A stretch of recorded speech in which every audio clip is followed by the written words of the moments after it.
Cette Ah, conférence va maintenant ok, c'est bon. C'est enregistré là. Ça enregistre.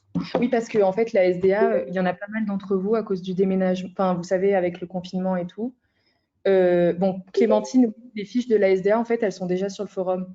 C'est les cours qu'on vous a mis disponibles sur le centre de téléchargement pour si jamais vous vouliez les lire vite fait avant de faire la SDA. Et la séance, elle va être enregistrée et elle va être mise sur YouTube. Je ne sais pas exactement quand, mais elle va être mise sur YouTube pour les gens qui déménagent et qui rentrent chez eux à cause du. Parce on nous a contactés, pas mal d'entre vous nous ont demandé s'il allait avoir s'il allait avoir une rediffusion et du coup on fait ça pour que vous puissiez la revoir ou la voir pour ceux qui sont pas là. Voilà. Et aussi, je sais pas s'il y en a qui regardent beaucoup le Facebook du tutorat, mais depuis le début du semestre, on sort plein de DM de QCM d'entraînement pour que vous puissiez bien vous entraîner sur les cours, les nouveaux cours et tout ça, et pour que vous soyez super prêt pour votre examen. Voilà, fin de cette incroyable intervention.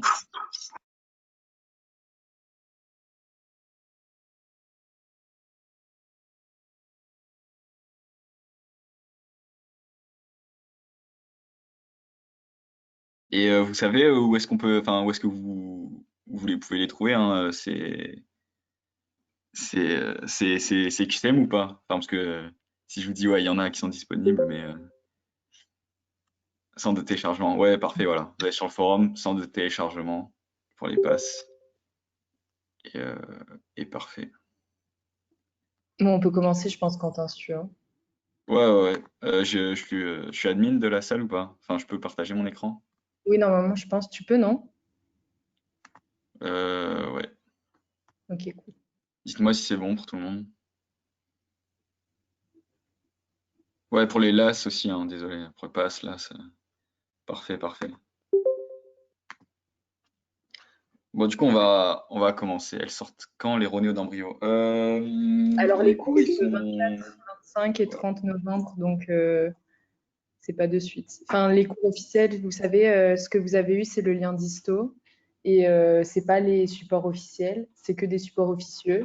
Même si globalement, les vidéos, je pense, vont pas changer.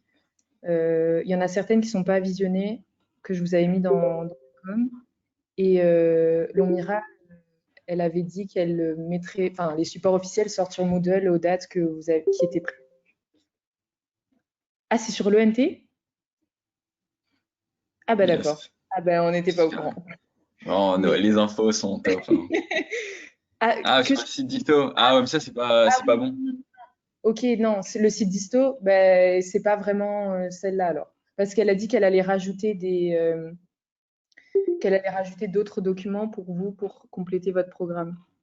Moi Aussi aussi, sur sur le modèle de... Oh, et dans la parfait, alors rubrique vraiment, ou dans la rubrique embryo. sur le modèle. Bah, parfait, alors, hein. S'il y a déjà Ok, tout. ok. Ah, c'est cool. Ce serait cool qu'elle Ben, nous réponde aussi. ok, ben on va voir, alors on va se renseigner. Ah, le Merci. site d'Ito. Bah, parfait. Bah, ouais, on va se renseigner, mais On va cool. commencer d'abord. Enfin, Désolé. on va faire la SDA et après on verra. Je compte avoir les Ronéo avant. Bah, ça dépend des Ronéistes et du BDE et tout, donc c'est indépendant La du remise, tutorat. c'est Lisa et moi. Donc, c'est nous qui nous chargeons des Ronéos. Et après, il faut que je vois, oui, avec les VP Ronéo, ce qu'on doit faire. Voilà. De toute façon, Ok. vous aurez si vous pouvez les avoir, c'est tout, hein. Voilà. Bon, du coup, on va commencer, parce que sinon, vous allez finir en retard et après, vous allez nous détester. Ah ouais, avec le confinement pour les Ronéo. Ça, on sait pas trop. Enfin, si l'année dernière, quand nous, on était en confinement, il y avait un drive où ils mettaient les Ronéo dessus. Voilà. Et, euh, et voilà. Mais Enfin, vous genre, allez les avoir sur le drive, quoi. ouais, voilà. Enfin, vous les avez pas imprimés, quoi, c'est tout. À part si vous avez une imprimante chez vous. Il y a un poste de survie dessus. Ah, bah voilà, ok. Parfait. Bon, du coup, on va commencer pour essayer de pas commencer à être en retard, hein.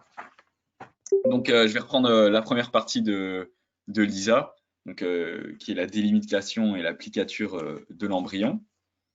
Donc, je rappelle que, hop, on va faire un petit peu, elle a décidé de diviser ça en 4 parties. Donc, première partie avec des généralités un petit peu sur cette délimitation, cette applicature. Ensuite, on verra l'applicature longitudinale, l'applicature transversale et les conséquences de cette applicature. Donc, la délimitation de l'applicature de l'embryon, elle correspond à la morphogénèse de type 1. C'est-à-dire qu'on passe d'un disque embryonnaire tridermique qui est aplati et non délimité à un disque embryonnaire tridermique qui est cylindrique et recouvert d'épiblastes 2 et qui est relié aussi au chorion par le cordon ombilical. Donc, hop, avec les schémas qui sont super, je vais essayer de zoomer. Donc là, ça c'est la fin de la semaine 3. Vous avez votre embryon qui, juste ici, qui a la forme d'un disque. Donc là, ça c'est vu de côté. Et ça c'est vu du dessus. Donc hein, c'est vraiment très... c'est pas du tout en 3D. Et là, quand il va se replier avec l'applicature, bah, on va avoir cette espèce de forme là qui ressemble déjà plus à quelque chose de vivant plutôt qu'à un disque.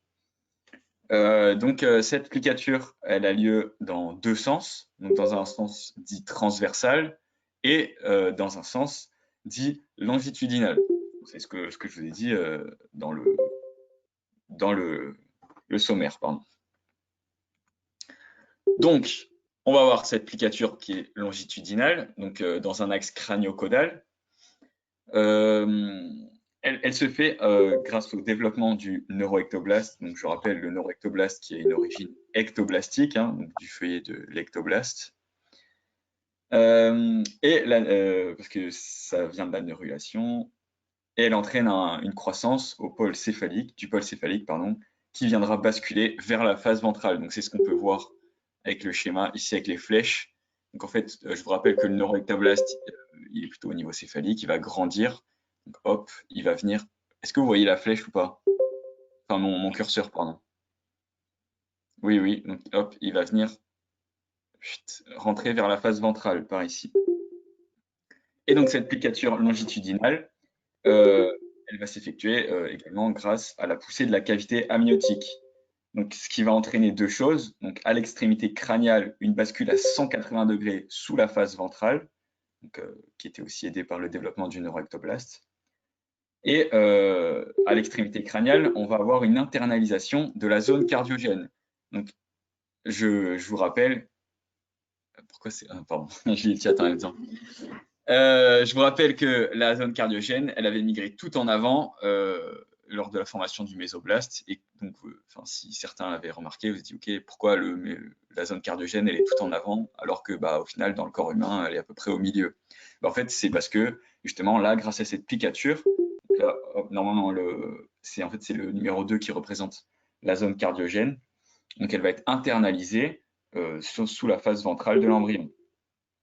Et donc, la poussée de la cavité amniotique, elle entraîne aussi à l'extrémité caudale une bascule vers aussi la face ventrale, mais elle est moins importante. Hein. Donc, c'est ce qu'on peut voir. Là, vous voyez qu'il y a beaucoup plus de choses qui basculent vers la face ventrale que là, ici, à l'arrière. Est-ce que vous avez bien compris? Ou je n'ai peut-être pas trop expliqué correctement, enfin, avec des bons termes. Oui, compris. Parfait, parfait.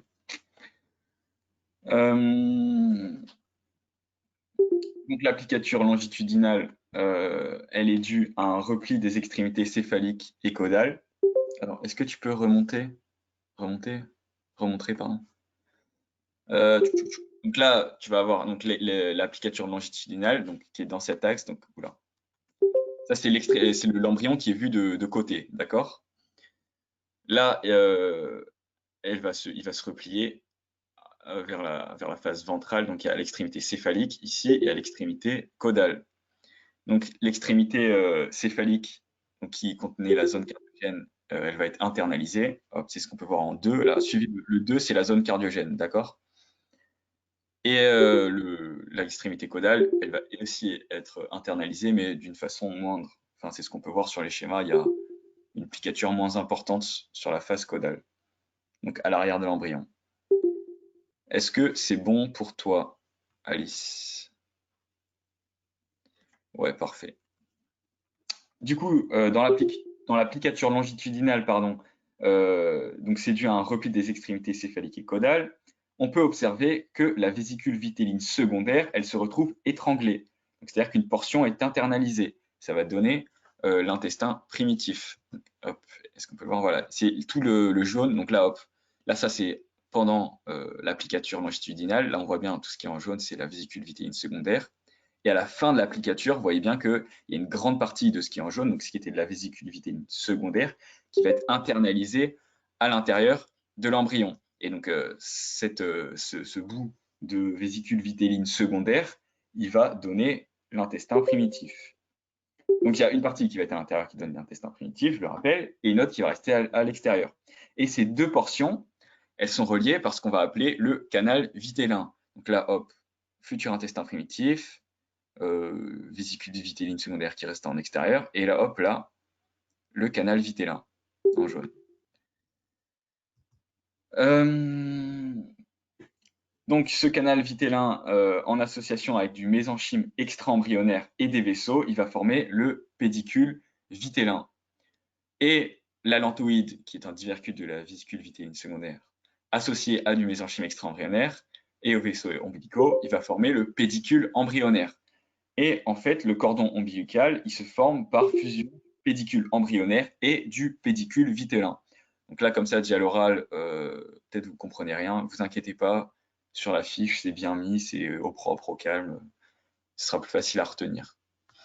Surtout que les termes se ressemblent, etc. Donc là, ça c'était tout pour l'applicature longitudinale. Maintenant, on va voir l'applicature. Ah, pas du tout. Donc attention, il est important de comprendre que l'augmentation de la cavité amniotique oblige l'embryon à se plicaturer, car la sphère choriale qui la contient ne grossit que très peu. Donc qu'est-ce que ça veut dire? Donc ça veut dire que la cavité amniotique, je vous rappelle, donc ça c'était la cavité amniotique en bleu foncé, elle va grandir, grandir, grandir, et elle va peu à peu effacer le cellome externe, donc qui est juste ici. D'accord? Donc ça, c'est la partie en bleu clair, elle ne va pas grossir, alors que la partie en bleu foncé, elle va grossir, et du coup, les bords ils vont se rejoindre. Et donc, cette stagnation du volume de la cavité amniotique, elle est permise grâce à la stagnation du volume de la vésicule vitéline secondaire. Est-ce que c'est bon pour vous?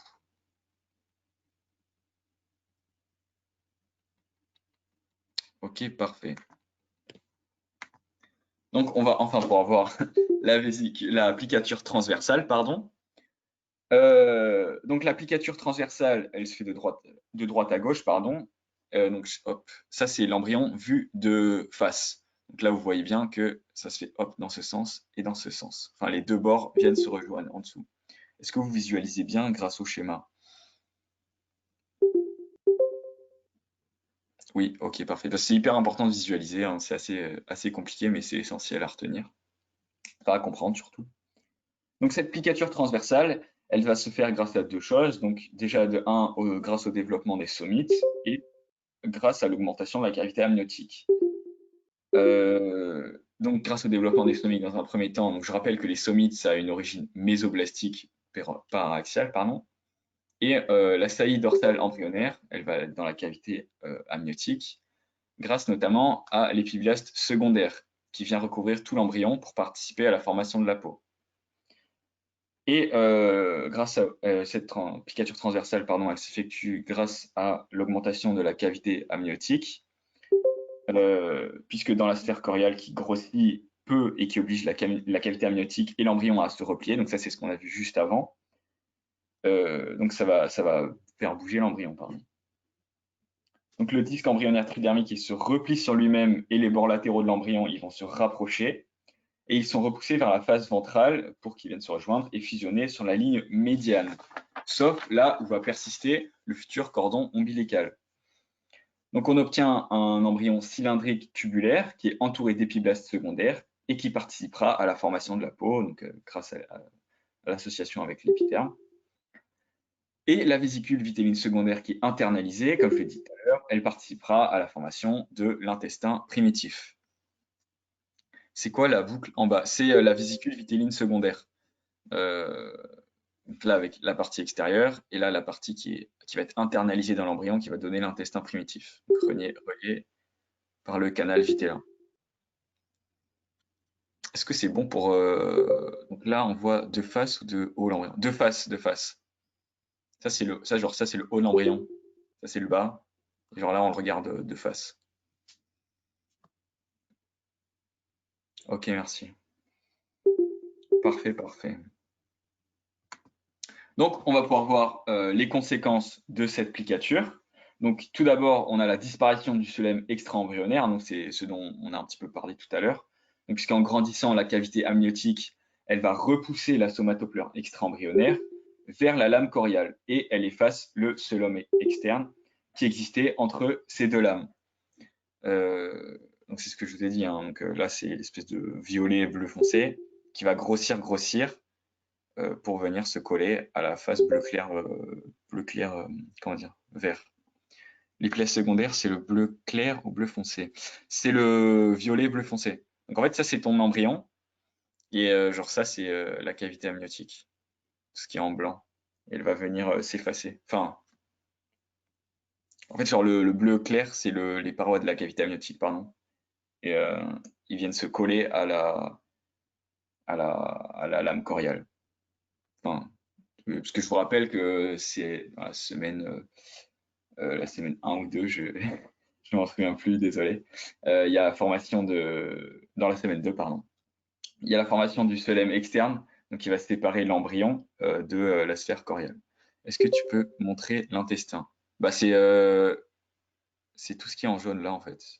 C'est la partie jaune qui est dans l'embryon. Est-ce que c'est bon pour vous? Donc, du coup, les conséquences de l'applicature, donc disparition du phloème extra-embryonnaire, ça c'est ce que je vous ai dit. Et on a également la formation du cordon ombilical. Donc, la croissance de la cavité amniotique, elle va rapprocher les deux extrémités de sa paroi, donc qui est faite d'amnios, et ça va englober le pédicule embryonnaire et vitellin, formant ainsi le cordon ombilical.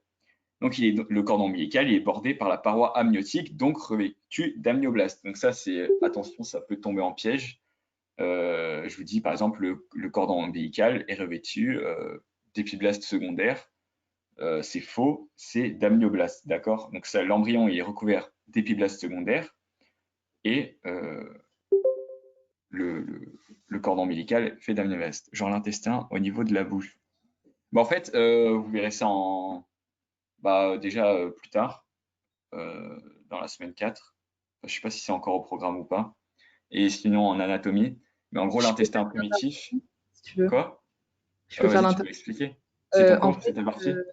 quoi, pardon? Oui, non, mais Ouais, vas-y, l'intestin, vas-y. en gros, c'est l'intestin primitif, ça va donner le tube digestif. Donc, tube digestif, c'est la cavité buccale, l'œsophage, l'estomac, enfin, tout ce qui fait partie du tube digestif. Mais on appelle ça l'intestin primitif. Vous allez voir juste après avec moi. Voilà. Ouais, voilà. À partir de l'intestin primitif, tu vas avoir tout de la bouche euh, jusqu'au l'œsophage, l'estomac, l'intestin, etc., etc. Enfin, bref, Claire vous l'expliquera bien mieux que moi, hein, c'est sa partie, il me semble. Euh, donc voilà, c'est tout pour la partie sur l'applicature. Et donc je peux laisser. Il est où le cordon ombilical sur le schéma? Alors attendez, je décale juste Go to Meeting. Bon, en gros, c'est cette partie-là, le 3, genre. D'accord, merci. Ok, parfait. Est-ce que c'est bon pour tout le monde? Vous n'avez pas de petites questions? Parce que comme c'était pas ma partie, j'ai un peu bégayé à certains moments. Donc, si vous voulez que je revienne sur certaines parties plus calmement, n'hésitez pas. Oui, oui, parfait. Bon, bah, parfait. Je pense on peut passer. C'est carré. Le 1, c'est la zone cardiogène. Ouais, ouais, ouais. Je sais pas trop ce que montre le 1 ici, mais Attends, en gros, la zone cardiogène, Quentin, c'est à le 1, l'avant, c'est avec la l'amnion. petite flèche. Ouais, non, mais je la vois, le 1. Mais c'est pas la zone cardiogène. Non, c'est pas le 1, c'est ce qui est devant la flèche. Ouais, Tu vois ou c'est. pas? Attends, vous voyez mon curseur ou pas? C'est mon Ça, c'est curseur, c'est la zone cardiogène qui va être internalisée, hop, à l'intérieur. Ok, parfait. Ben, on peut passer à ta partie, Claire. Ouais, Si, je peux enlever l'écran. hop, Je sais pas comment. j'arrête le partage. Et voilà, à toi le micro. Ouais. Fais-nous Ok, rêver, Claire. ouais, t'inquiète. Alors, attends. Est-ce que vous voyez, c'est bon? Vous voyez bien? Ok, super. Bon, alors ça aussi, du coup, c'était une partie de Lisa et je l'ai reprise, on s'est partagé. Et on va étudier, du coup, l'évolution de l'épiblaste secondaire. Alors, cette partie, elle est un peu nouvelle. Il y a des trucs que nous, on n'a pas fait l'année dernière. Mais vous allez voir, ça reste très, très simple. Enfin, c'est très sommaire. Elle passe brièvement dessus. C'est pas très détaillé. Vous n'allez pas avoir de difficulté à apprendre tout ça. Donc, on va démarrer dessus. Donc, on va voir en quoi l'épiblaste secondaire participe à l'organogenèse, donc formation des organes, mais aussi à l'épiderme et aux phanères. Vous allez voir, les phanères, c'est des annexes de la peau, donc cheveux, poils, enfin, vous allez voir dans 2 secondes. La formation des épithéliums sensoriels et du cristallin, donc épithélium de la vision, de l'audition et de l'olfaction, et aussi participation au développement de l'hypophyse, et au développement du tube digestif. Donc, on va pas tarder, enfin, on va commencer directement. Du coup, petit rappel pour. Est-ce que tu as.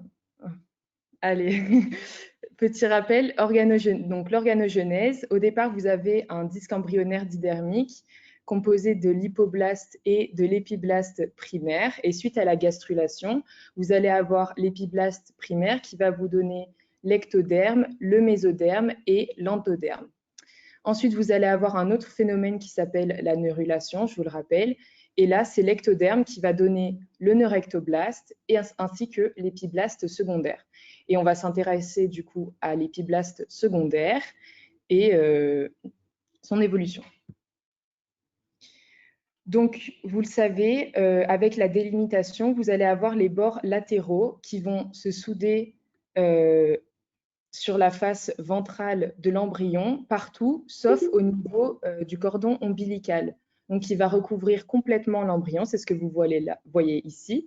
Et il ne se soude pas à ce niveau, c'est pour maintenir une connexion entre l'embryon et le placenta. L'épiderme, donc du coup, l'ectoderme va venir participer à la formation de la peau, mais seulement de l'épiderme. Hein. Donc, c'est la partie la plus superficielle de la peau. Vous avez aussi, en dessous de l'épiderme, vous avez le derme, et encore en dessous, vous avez l'hypoderme. Mais l'ectoderme, donc l'épiblaste secondaire, va participer uniquement à la formation de l'épiderme. Il va aussi participer aux phanères, donc c'est ce que je vous ai dit il y a quelques instants. Donc, c'est les annexes de la peau, cheveux, poils, glandes sudoripares, donc les glandes sudoripares, c'est pour la transpiration. Quand vous transpirez, c'est vos glandes sudoripares. Glandes sébacées, donc glandes des poils, et glandes mammaires.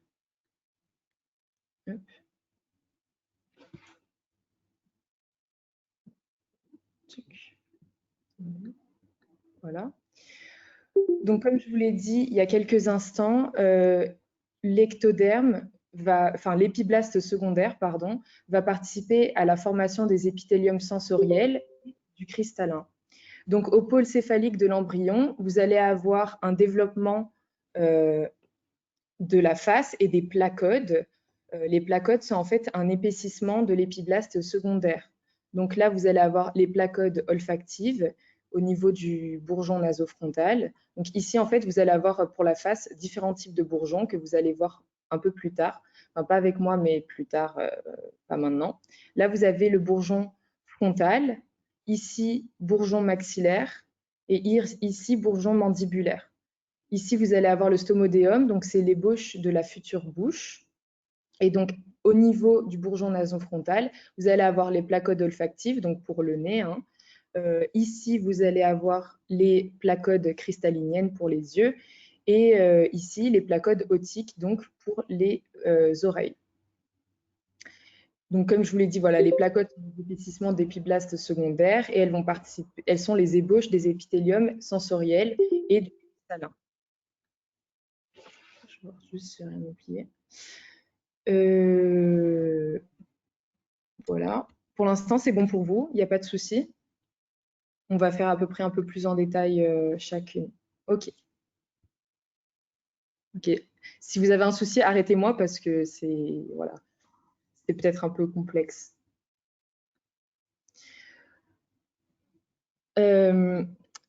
Donc, pour la vision, vous allez avoir l'apparition de 2 structures différentes qui vont se mettre en place.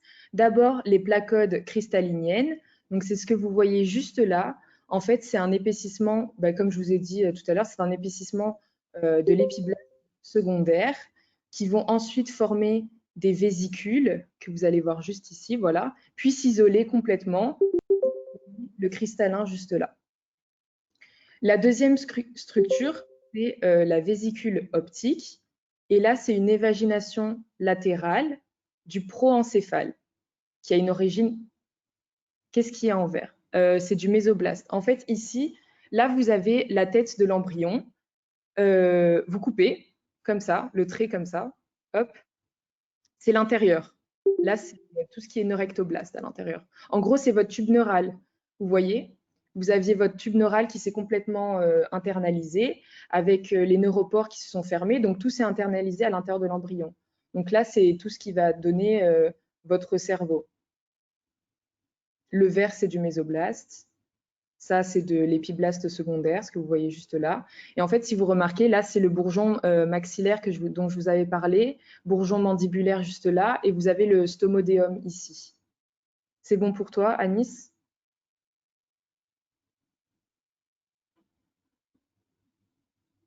Oui, ok, super.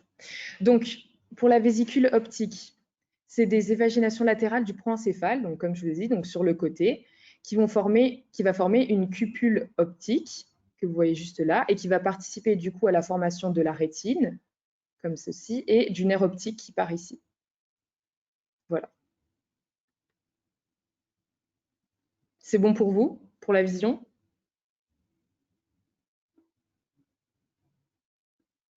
Ok, super. On va passer à l'audition. C'est d'abord la vision, après l'audition, ou tout se fait en même temps? Alors, bonne question. La vision, ça se déroule pendant la 5e semaine. Il n'y a pas de... La prof n'a pas vraiment précisé. Donc, je pense il faut retenir juste comment ça se forme et pas tellement dans le temps. Elle sort d'où la vésicule Viens en cristalline? dentaire, tu sauras qu'est-ce qui se forme en premier en faisant les Ah, yeux dentaires. J'en dis pas plus. attends. Mais d'où elle sort la vésicule cristallinienne? Alors, la vésicule, en fait, c'est une invagination, tu vois. Au début, tu as un épaississement de l'épiblaste secondaire et tu vois que, hop, petit à petit, elle va s'invaginer à l'intérieur, puis elle va venir s'isoler complètement et former une vésicule. Et là, hop, bim, il reste que ça. Elle est complètement isolée, elle n'est plus en contact avec l'extérieur. Il n'y a pas de débat entre sous filière ou pas filière, hein. Comme c'est enregistré, je peux pas répondre, mais vous savez ce que j'en pense, hein. Dentaire, Est-ce que meilleure c'est filière. toi? Je ne sais pas qui c'est qui m'a posé la question. Ah oui, Justine, c'est bon pour toi? Est-ce que tu as compris ou tu veux que je te réexplique? Ok, nickel. Du coup, l'audition. Donc, ça se forme au niveau du rhombe encéphale. Attendez, hop, tac. De chaque côté de l'appareil branchial. Alors, l'appareil branchial, pardon, j'ai oublié de vous le montrer tout à l'heure, c'est juste ici. C'est ça, et c'est ce que je vais ce dont je vais vous parler tout à l'heure avec l'évolution de l'antoblaste. Donc, je vais vous parler de l'appareil branchial après. Donc, ça se fait dans la région du rhombe encéphale, de chaque côté de l'appareil branchial, et il est issu à la fois de l'appareil branchial pour l'oreille moyenne et l'oreille externe, mais aussi des placodes otiques qui vont former les vésicules otiques, comme pour la vision, et qui vont participer du coup à l'épithélium sensoriel de l'oreille interne. Pour que vous ayez un peu mieux en visuel, je vais vous décrire la description de chacune des oreilles, entre guillemets. Donc pour l'oreille externe, elle est composée du pavillon, c'est ce que vous voyez à l'extérieur, hein. Enfin, voilà. Le conduit auditif externe, et elle va se former par 6 bourgeons auriculaires, comme ceci. Et l'origine de ces bourgeons, c'est la première et deuxième paire d'arcs branchiaux. Ces notions d'arcs branchiaux, je vais y revenir juste après. C'est pareil, c'est l'appareil branchial. Donc du coup, pour l'instant, ça vous paraît flou comme notion, mais vous allez mieux comprendre par la suite. Et du coup, par la première poche branchiale ectoblastique. Retenez bien que c'est la poche branchiale ectoblastique, qui veut dire en fin de compte que c'est sur l'extérieur, parce qu'après, je vais vous parler de l'oreille moyenne qui est issus de la première poche entoblastique. Il faudra faire la différence. Samedi matin, il y aura la S4. Non, il n'y aura pas la S4. Le prochain, par contre, il y aura la S4. Pour l'oreille moyenne, du coup, elle est composée des osselets. Donc, osselets, c'est marteau, étrier et bonne question. Je les connais. Ah, c'est incus, stapes et malleus, marteau, étrier et bon, j'ai pas le dernier dans les autres, dans l'autre nomination, mais c'était l'ancienne nomination. Donc les osselets, enclume. Ah voilà, merci, c'est ça, c'est enclume. Forte en anatin. Non, mais j'avais un trou. Du coup, Un les trou? osselets, quoi? Rien, rien, Bon, rien, vas-y, continue. donc composer l'oreille moyenne des osselets, de la caisse du tympan et des trompes auditives. Pareil, là, ça provient de la première et deuxième paire d'arcs branchiaux, et cette fois-ci, comme je vous l'ai dit, de la première poche entoblastique. Donc, en gros, la seule différence entre l'oreille externe et l'oreille moyenne, c'est la poche branchiale. Voilà. Pour l'oreille interne, je vous l'ai dit, l'origine, je vous l'ai dit, c'est la vésicule otique. Par contre, elle est composée du labyrinthe membraneux. Voilà. Est-ce que c'est bon pour vous pour l'audition, ou vous voulez un petit récap? Tout va bien? J'ai perdu personne? C'est bon. Ok. Un récap? Juste de l'audition? Ok.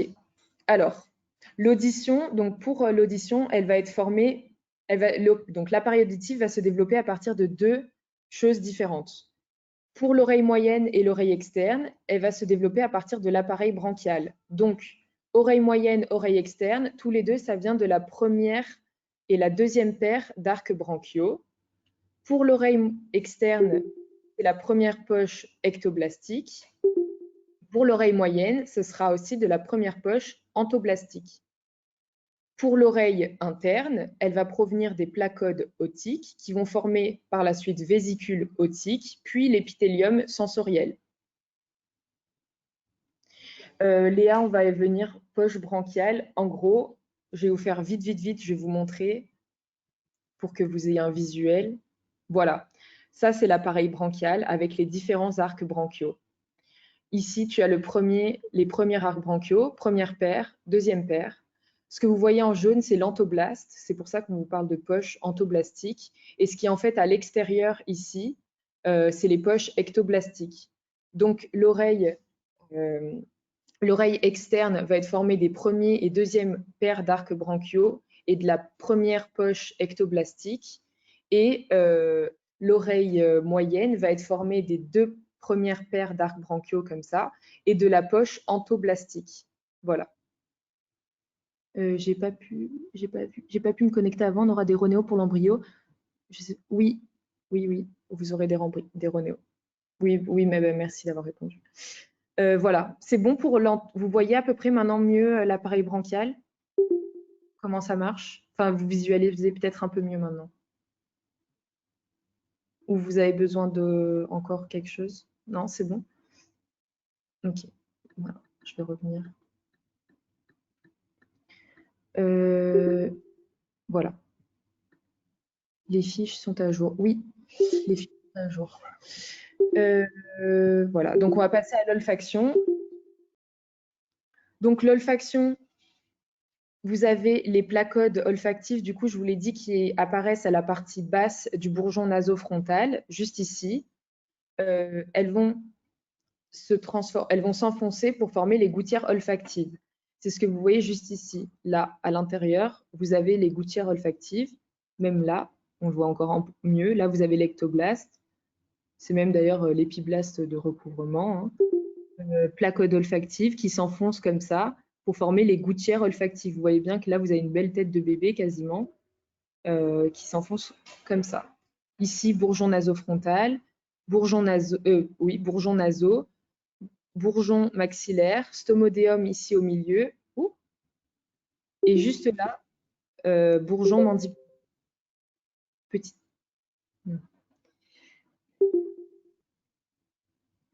Voilà. Je vais voir juste si j'ai rien oublié. Normalement, c'est bon. C'est bon pour vous, pour l'olfaction?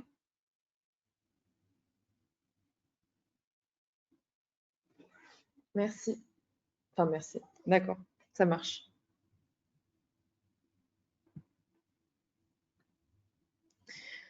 Donc, je vous l'ai dit tout à l'heure, l'épiblaste secondaire participe aussi au développement de l'hypophyse. Donc là, c'est très succinct. Ce qu'elle vous dit, c'est en gros, il faut juste retenir qu'elle participe à la formation de l'antéhypophyse, parce qu'en fait, l'hypophyse, elle est divisée, c'est deux glandes.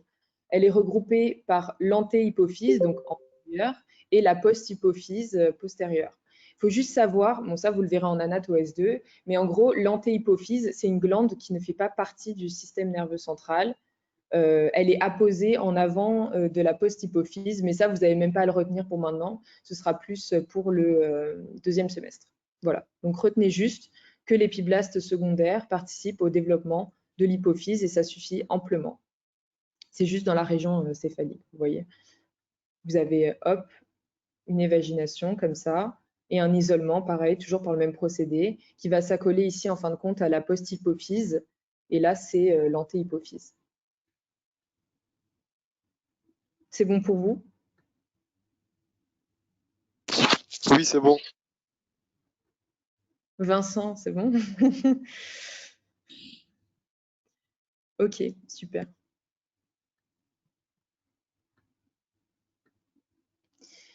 On va terminer par ceci. Donc, l'épiblaste secondaire participe également au développement du tube digestif, donc notamment à l'épithélium buccal.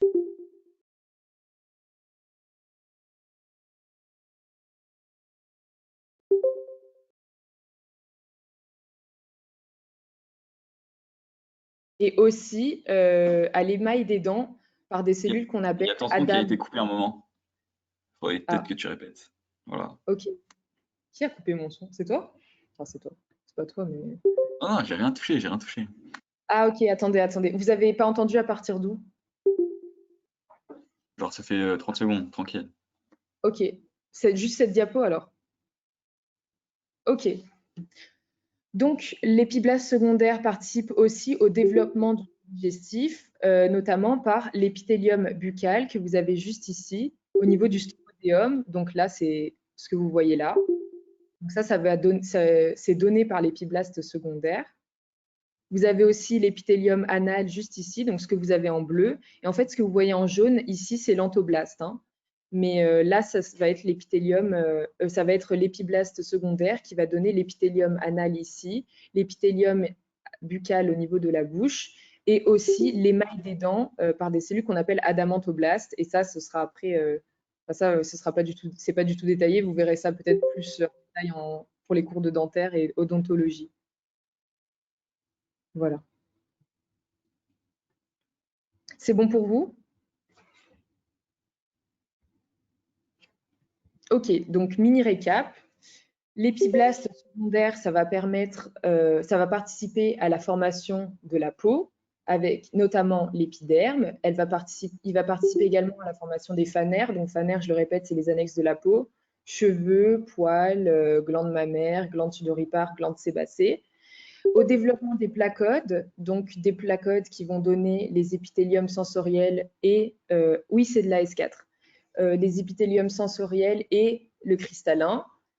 Il va aussi participer du coup au développement du tube digestif avec les épithéliums buccal, anal, de l'émail des dents, et aussi au développement de l'hypophyse avec la formation notamment de l'antéhypophyse ou adénohypophyse.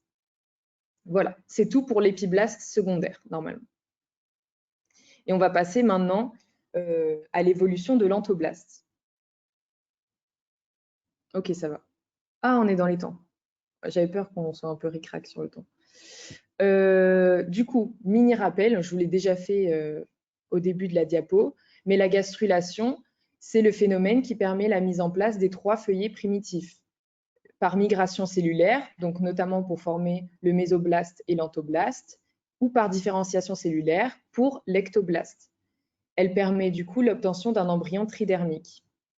La délimitation qui se fait au cours de la 4e semaine c'est une délimitation qui a lieu dans 2 plans de l'espace, donc comme Quentin vous l'avait expliqué, plan longitudinal et plan transversal. Tout ça pour obtenir un embryon tridimensionnel. À la base, vous aviez un DET, donc disque embryonnaire tridermique, donc disque c'est plat, et avec la délimitation, vous allez obtenir un embryon cylindrique et délimité, donc quelque chose qui est volumineux dans l'espace. À la suite de l'applicature, donc vous allez avoir une internalisation du plafond de la vésicule vitéline secondaire qui va former l'intestin primitif. Vous allez avoir les portions crâniales et caudales de l'intestin primitif qui sont fermées respectivement par la membrane pharyngienne et la membrane cloacale. Ensuite, vous allez quand même avoir la persistance d'une communication entre l'intestin primitif et la vésicule ombilicale par le canal vitellin. Je vais essayer juste de vous trouver une image pour que ça vous parle un peu plus. Voilà. Donc là, c'est votre intestin primitif, vous voyez, qui a été complètement internalisé. Ici, c'est le canal vitellin. La vésicule ombilicale, en fait, elle est juste là. Hein. Si je continue, c'est comme ça. Ici, vous avez l'allantoïde. Et l'ensemble ici que vous voyez là, c'est le pédicule embryonnaire. Donc l'intestin primitif, il fait tout ça. En haut, vous avez la membrane pharyngienne et ici, vous avez la membrane cloacale.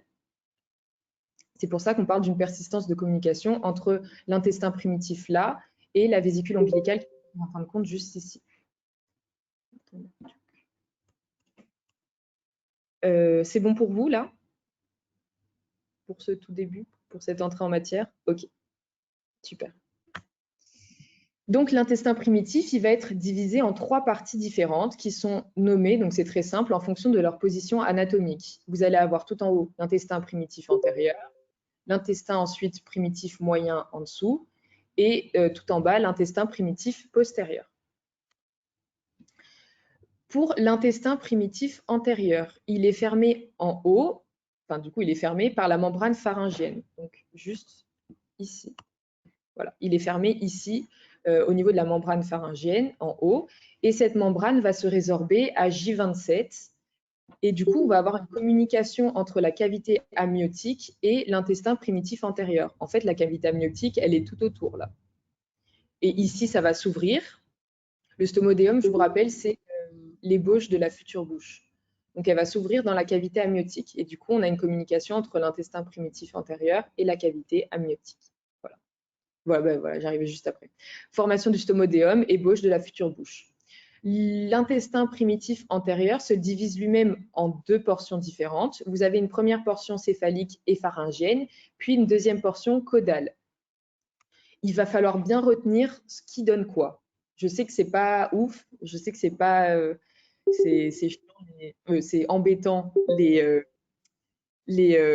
listes à apprendre, mais il faut le retenir. Mais c'est très logique en fin de compte. Si vous suivez la logique que ça va de crânial en caudal, vous avez d'abord les arcs branchiaux. Les arcs branchiaux, ça permet de former tout ce qui est squelette et musculature de la face. Vous avez ensuite la cavité buccale ici en A, le pharynx juste en B, le diverticule respiratoire. Donc ça va être tout ce qui va être donné par la portion céphalique de l'intestin primitif antérieur. Pour la portion caudale, vous avez d'abord l'œsophage ici en 1, l'estomac en 2, ici le foie et les vésicules biliaires, et enfin la partie proximale du duodénum. Retenez bien partie proximale et pas partie terminale, parce que ça va être l'intestin primitif moyen qui va donner la partie terminale du duodénum. Donc, mais c'est assez logique, c'est dans l'ordre en fin de compte. Cavité buccale, pharynx, diverticule respiratoire, œsophage, estomac, foie et duodénum. J'ai un oublié. C'est bon pour l'intestin primitif antérieur? C'est bon pour vous?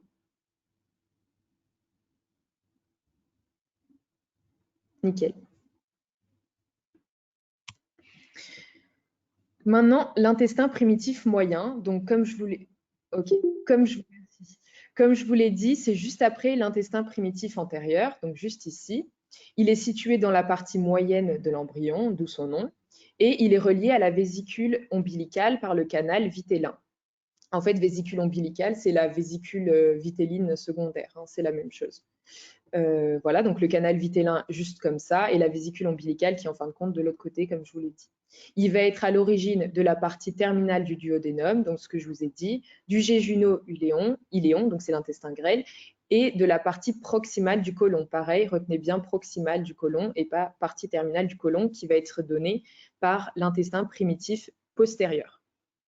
Donc ça, c'est très simple, il y a juste une petite liste à retenir. Retenez ça et ça ira pour vous. Hop. Maintenant, l'intestin primitif postérieur, ça c'est un peu plus compliqué. Il va avoir sa partie ventrale, donc de ce côté, qui est en communication avec l'allantoïde que vous avez juste ici, donc même numéroté en 1, et sa partie terminale qui est un cloaque qui est fermé par la membrane cloacale juste ici. La membrane cloacale, elle ne se résorbe pas, attention. C'est que la membrane pharyngienne à J27 qui va se résorber et s'ouvrir dans la cavité amniotique. Ici, ça reste fermé. Donc l'intestin primitif postérieur va être à l'origine de la partie distale du côlon, du rectum et du canal anal. Et la particularité du cloaque, c'est qu'il fait à la fois partie de l'allantoïde, comme ceci. L'allantoïde, c'est une annexe embryonnaire qui est formée par, c'est un diverticule de la vésicule vitelline secondaire. Ça veut dire qu'en gros, j'ai pas d'image ici, mais quand tu avais ton embryon, ton disque embryonnaire didermique, je ne sais pas si tu vois, je ne sais pas si je peux trouver quelque chose pour te... non, je n'ai pas. Ah si, peut-être, attendez. Je vais trouver si c'est dans les diapos d'avant. Voilà, peut-être je l'ai là. Tu vois, c'est juste ça, l'allantoïde. En fait, c'est un diverticule. Là, tu as ta vésicule vitelline secondaire. Et c'est une petite poussée comme ça qui se fait. Et c'est un annexe et ça fait repartir du pédicule embryonnaire. Oui, c'est dans la fiche de la S3. C'est ça. C'est ça. Tu vois, tu avais ta vésicule comme ça. Et hop, l'allantoïde, c'est ça. Qui dépasse. Et qui va former, qui participe à la formation du cordon ombilical. Est-ce que c'est bon pour toi? Oui, et c'est dans la fiche de la S3. Voilà. Si jamais tu as besoin de plus d'explications. Alors, attendez, je reviens. Hop. Ah, voilà. C'est bon. Attends, si la membrane cloacale ne se résorbe pas, comment on peut avoir la formation de l'anus? Alors, on y vient juste après, c'est juste qu'elle ne se résorbe pas de suite. En fait, tu vas voir qu'il va y avoir la formation d'abord des sinus urogénitaux. Enfin, j'y viens dans 2 secondes. Comme ça, vous avez les images à côté aussi. Il va y avoir une différenciation de la membrane cloacale, en fait. La membrane cloacale, elle va se différencier en membrane urogénitale et en membrane anale, mais elle ne se résorbe pas de suite. Voilà. Du coup, à la 7e semaine, vous avez l'intestin primitif postérieur qui est cloisonné par l'éperon périnéal. Donc, attendez, je vous montre une image parce que là, c'est un peu barbare. Donc, c'est ce que vous avez en gros ici. Là, vous avez l'éperon périnéal. Ça, c'est une photo en zoomé. Donc, ici, vous avez votre membrane cloacale, l'éperon périnéal qui va venir, en fin de compte, séparer cette partie du cloaque et donner sinus urogénital, comme ceci, et rectum et canal anal juste en dessous. Donc là, l'éperon périnéal, tac, il sépare. Je reviens juste à la diapo. Voilà, donc sinus urogénital en avant, rectum et canal anal en arrière. La jonction que vous allez avoir ici entre l'éperon périnéal, qui est un territoire de mésenchyme, c'est du mésenchyme, l'éperon périnéal et la membrane cloacale, ça va former ce qu'on appelle le périnée. Le périnée, c'est un ensemble musculaire, donc un ensemble de muscles, qui va permettre la rétention des viscères. Les viscères, ce sont les organes. Donc, va permettre la rétention de vos organes. Voilà. Et dans un même temps, vous allez avoir du coup la membrane cloacale qui va se différencier en membrane urogénitale. Donc là, vous avez la membrane cloacale juste ici. Et vous avez la membrane urogénitale qui va se former en A, ici, et la membrane anale en B. Là, ici, vous voyez bien que ce n'était pas encore complètement séparé. Vous n'avez pas le sinus urogénital en avant et le rectum et canal anal en arrière. Et là, toc, c'est complètement séparé ici. Et vous avez bien les deux éléments qui sont bien séparés. Voilà. Alors, attendez.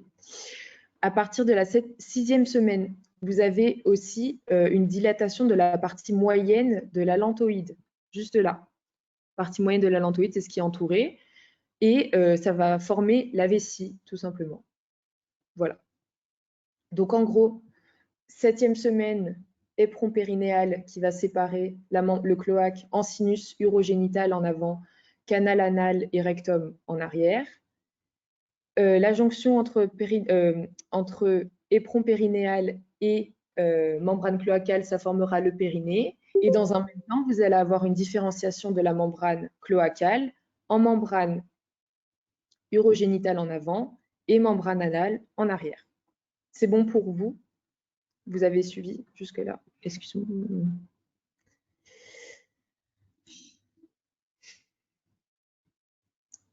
Ok, super.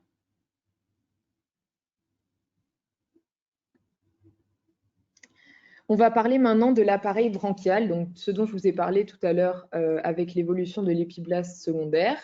Il dérive de l'intestin pharyngien. Donc je le rappelle, l'intestin pharyngien, c'est la portion crâniale de l'intestin primitif antérieur. Alors, attendez.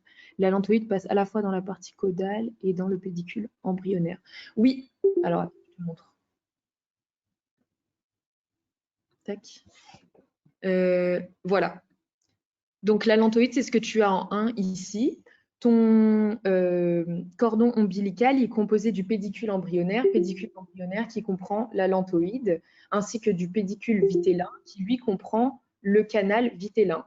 Donc, pédicule embryonnaire plus pédicule vitellin forment le cordon ombilical. Et l'allantoïde, il partage avec l'intestin primitif postérieur une partie que l'on appelle le cloaque. Donc, le cloaque fait à la fois partie de ceci et de cela. C'est bon pour toi, Justine?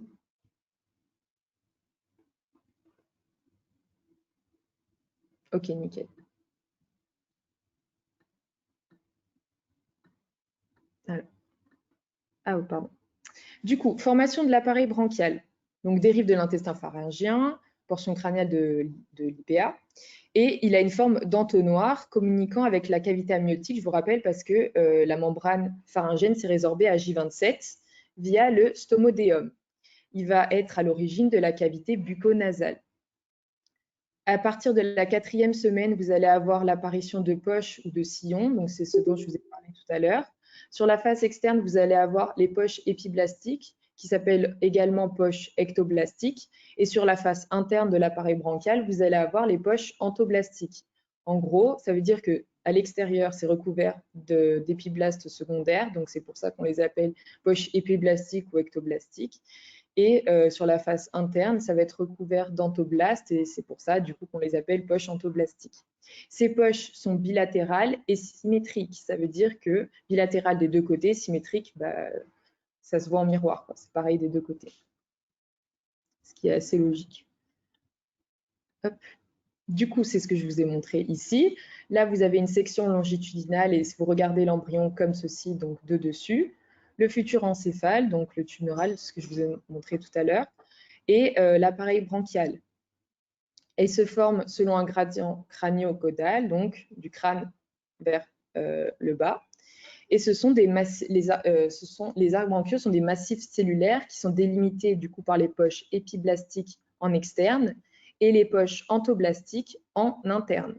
Ces poches ne communiquent pas. Il n'y a pas de communication entre l'entoblaste et l'épiblaste secondaire. Ça, c'est ça qu'il faut retenir.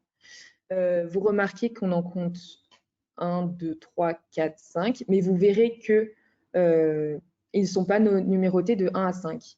En fin de compte, il y a le 5e, à la base, il y avait 6 arcs branchiaux, 6 paires d'arcs branchiaux, mais le numéro 5 régresse très rapidement et en fin de compte, il ne restera que l'arc branchial numéro 1, le 2, le 3, le 4 et le 6e arc branchial. On ne parlera jamais de 5e arc branchial. En tout cas, avec la prof, on n'en parle pas. Enfin, il se régresse complètement rapidement. TN, c'est tube neural. Alors, oui. Je ne sais pas où tu l'as vu, TN, mais... Ah oui, oui, pardon. Tube neural, là, ici. Oui, parce que là, vous savez, l'embryon, il est comme ça. Donc, quand vous coupez, comme ça, ben, vous voyez le tube neural. Ici, parce qu'il a la... Ça fait comme ça, le tube neural, il fait comme ça. Donc, il est coupé 2 fois. Du coup, les arcs bronchiaux sont de chaque côté de l'intestin pharyngien, donc c'est ça l'intestin pharyngien, hein, et sont composés de mésoblastes, qui va participer à la formation des muscles striés crânio-faciaux, donc de la tête, et de mésenchymes, qui comprennent les ébauches vasculaires, nerveuses et cartilagineuses. Ce que vous voyez en vert autour, c'est le mésoblaste, et les 3 petits points là au milieu, c'est les ébauches vasculaires, nerveuses et cartilagineuses. Au final, vous allez avoir 4 poches épiblastiques, donc si je compte bien, 1, 2, 3, 4, comme ça, et 4 poches entoblastiques, 1, 2, 3, 4. Et 5 arcs bronchiaux, donc comme je vous l'ai dit, numérotés 1, 2, 3, 4 et 6, et non pas 5. Et cet appareil branchial va du coup participer à la formation du squelette et des organes de la face et du cou, ce qui est logique, c'est encéphalique. Mésoblaste, c'est pas comme... Alors en fait, la différence entre mésoblaste et mésenchyme, c'est leur degré de condensation. Le mésoblaste, c'est quelque chose qui est condensé, tandis que le mésenchyme, c'est quelque chose qui est plutôt lâche. Voilà. C'est bon pour toi, Anis? Voilà. Tac. C'est bon pour tout le monde d'ailleurs? Alors, le prof piège beaucoup ça. Non, non, c'est pas un piège parce que même elle, des fois, elle s'embrouille un petit peu. Donc, elle fera jamais de piège sur mésoblaste et mésenchyme. Mais retenez quand même la bonne version, bien entendu. Mais normalement, c'est pas le genre de piège. C'est pas ce genre de piège qui tombe. Enfin, c'est un piège pas très ludique, enfin, pas très pédagogique, pardon. On parle de mésenchyme intra ou extra-embryonnaire. De mésenchyme intra ou extra-embryonnaire, bah là, c'est à l'intérieur de l'embryon, donc je dirais mésenchyme intra-embryonnaire. Mais je t'avoue que là, je sais pas. C'est du mésenchyme. Retiens juste que c'est du mésenchyme. Mais ça fait partie de l'embryon, donc normalement intra-embryonnaire. Ouais, c'est du mésenchyme intra-embryonnaire normalement, Oui, voilà. comme ça fait partie de l'embryon. Merci Quentin. Mais derrière, J'oublie que tu es là en fait. Bon, allez. tranquille, hein, j'arrive à faire. Hein. Bon, allez, on passe à la suite. C'est bon pour tout le monde ou pas?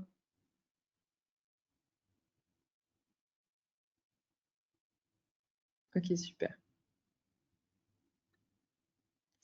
Du coup, on va étudier un peu plus en détail le devenir des poches épiblastiques et le devenir des poches entoblastiques. Ne vous affolez pas, pour les poches épiblastiques, il n'y a pas grand-chose à retenir, puisque la deuxième, troisième et quatrième poche régressent. Donc, on n'a rien à retenir là-dessus. Par contre, pour la première poche, bah, c'est comme je vous ai parlé tout à l'heure de l'épiblaste secondaire, elle va former les épithéliums de la face externe du tympan et du conduit auditif externe. Vous vous rappelez, je vous avais dit de bien faire la différence. Pour l'oreille externe, c'est la poche ectoblastique qui donne, tandis que pour l'oreille moyenne, c'est la poche entoblastique. Donc, participation à la formation de l'oreille.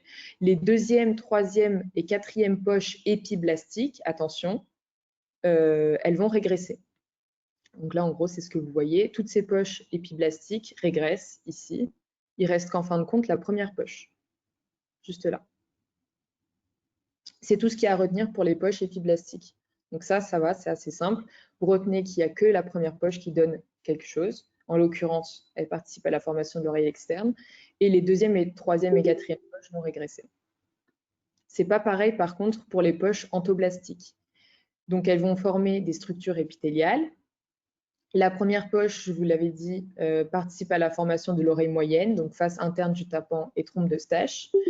La deuxième poche, bon là c'est barbare, hein, c'est une liste, mais il faut retenir. La deuxième poche participe à la formation de l'amygdale palatine. Troisième poche, les parathyroïdes inférieurs et le thymus. Et quatrième poche, les parathyroïdes supérieurs, sauf les cellules C qui sont issues, je vous le rappelle, des crêtes neurales. Oui, c'est ça, des crêtes neurales. Est-ce que c'est bon pour vous? Ou est-ce que vous voulez que je revienne sur un point?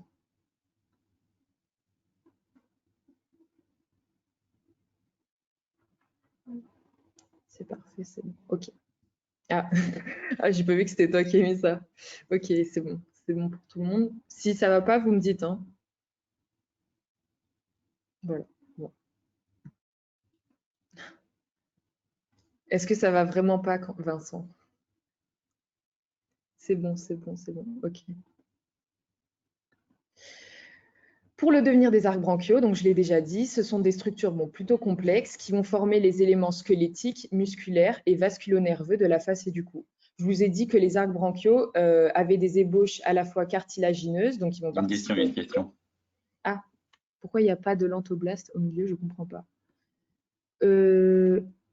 Ici, ça c'est de l'entoblaste. Ce que tu vois en jaune, c'est de l'entoblaste, mais en fait, l'arc branchial, il est au niveau de l'intestin pharyngien. Donc l'intestin, c'est quelque chose de creux, tu vois, ton tube digestif, ta bouche, ton œsophage, ton estomac et tout est creux. Donc là, en gros, c'est du vide, mais tout est tapissé d'entoblastes. C'est ça que tu comprenais pas?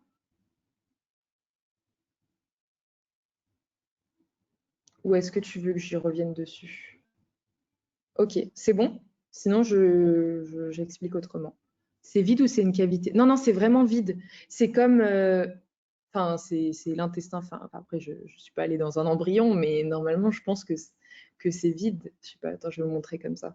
Vous voyez, là, c'est l'intestin primitif que vous avez là. Ça, c'est du vide. J'avoue que c'est peut-être pas vide, vide, vide, mais retenez que c'est vide, entre guillemets. Voilà, il y a de la lumière, c'est ça. Il y a une lumière, normalement. Vous voyez, c'est ça. En fait, quand tu coupes ici, au niveau de l'arc branchial, vous allez avoir de l'entoblaste à l'intérieur. Et c'est pour la communication ici, c'est ouvert.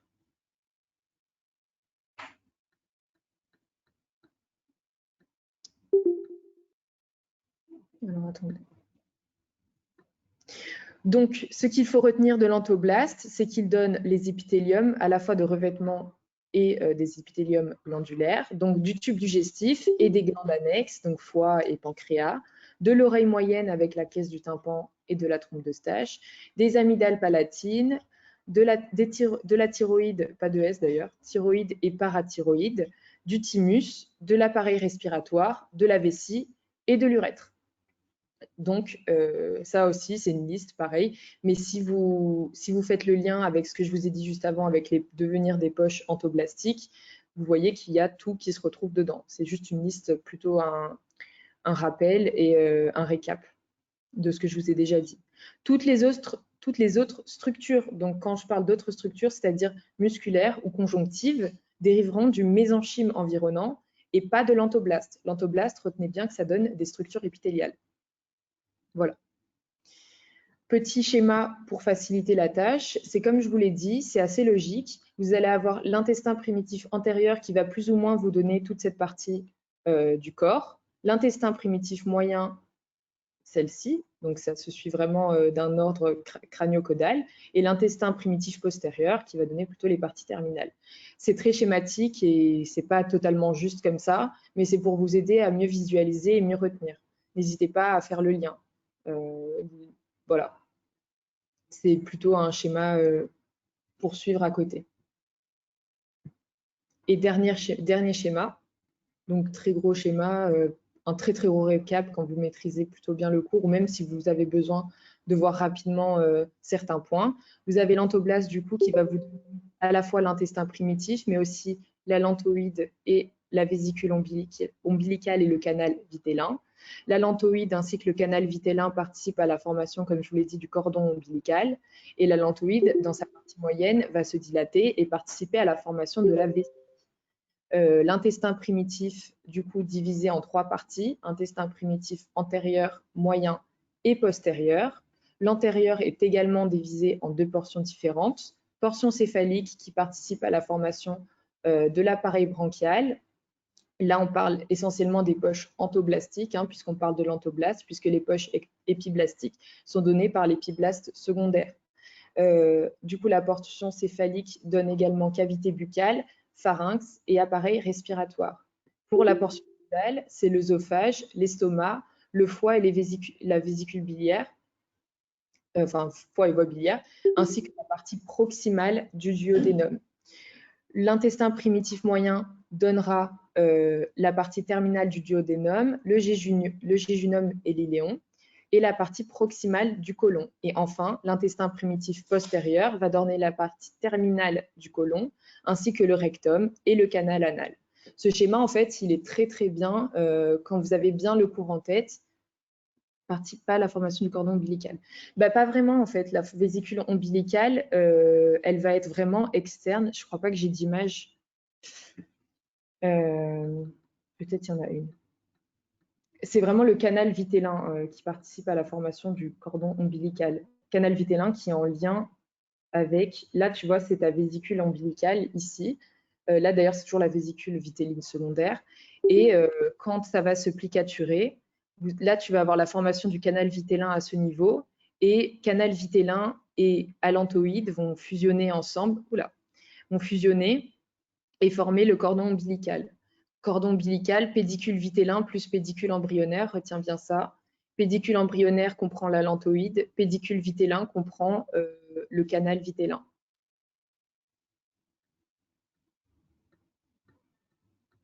C'est bon pour toi, Justine? C'est quoi le devenir de la VV2? Elle n'a pas un devenir particulier, si ce n'est qu'il va y avoir un peu, mais ça, c'est pas votre programme, il va y avoir une circulation extra-embryonnaire qui va enfin, il va y avoir la mise en place de circulation extra-embryonnaire avec la vésicule vitelline, mais aussi à d'autres parties de l'embryon, mais ce n'est pas pour votre programme. Vous aurez ça, pour les passes du moins, vous aurez ça au deuxième semestre. Pour l'instant, elle va nulle part, la vésicule vitelline en soi. Elle bouge pas. Il va y avoir une formation de vaisseau, c'est compliqué. Je ne vais pas vous expliquer. Il va y avoir une formation de vaisseau vitellin extra-embryonnaire. C'est pour la formation, c'est pour amener le sang à l'embryon. Mais c'est pas du tout au programme pour vous. Enfin, vraiment, ne vous prenez pas la tête là-dessus. Hein. Bah, c'est ça. Enfin, c'est pas que ça sert à rien de vous expliquer, mais c'est pas au programme. Ça va plus vous mélanger qu'autre chose, surtout que la circulation Vous verrez ça au S2, vous verrez ça au S2. c'est vraiment compliqué. Donc, morphogenèse, placenta, annexe, troisième mois, la défense, c'est pas au programme. Si, c'est au programme. En vrai, en gros, ce que vous allez avoir au deuxième semestre, c'est encore de l'organogenèse, mais ça va être tout ce qui est formation du cœur, qui est une partie très grosse. Et c'est une partie compliquée. Et du coup, vous la verrez au S2. Et par contre, morphogenèse, placenta, annexe et tout ça, vous allez l'avoir. Et en vrai, on a vu déjà les diapos et ça reste très simple. La prof ne détaille pas beaucoup. Oui, c'est ça. C'est Don qui fait la fiche sur le placenta et qui va la sortir dès qu'il l'a fait, on vous la sort. Dès qu'il a fini. Il a déjà commencé, bien sûr. Voilà. Parce que c'est expliqué dedans, la circuit un peu. Ah bon? Où ça? C'est expliqué dans les vidéos? Tu sais dans quelle vidéo c'est expliqué ou c'est dans placenta que c'est expliqué? C'est ça, non? C'est dans la partie sur la maïotique?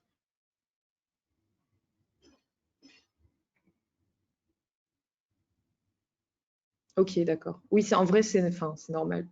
Mais en tout cas, la mise en place de la circulation primitive et la mise en place du cœur sera vraiment détaillée pour le S2.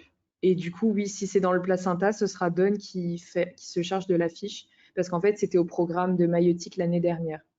Oui, voilà, la circulation fœto-placentaire. Oui. Avec veine ombilicale et artère ombilicale, je pense. Mais voilà, c'est pas pour vous maintenant. Enfin, ce sera pas pour vous de suite. Bon, du coup, j'ai fini, pardon, j'ai un peu pris du temps. J'ai fini avec l'antoblaste normalement et il manque plus que le mésoblaste et je repasse du coup la parole avec Quentin. Est-ce que vous avez juste des questions, des récaps? Vous avez besoin d'un récap sur quelque chose ou vous avez tout compris? Ok. Ah, question sur question sur le cours. Je répète. Enfin, je précise. Question sur le cours. Ok, vas-y, pose ta question.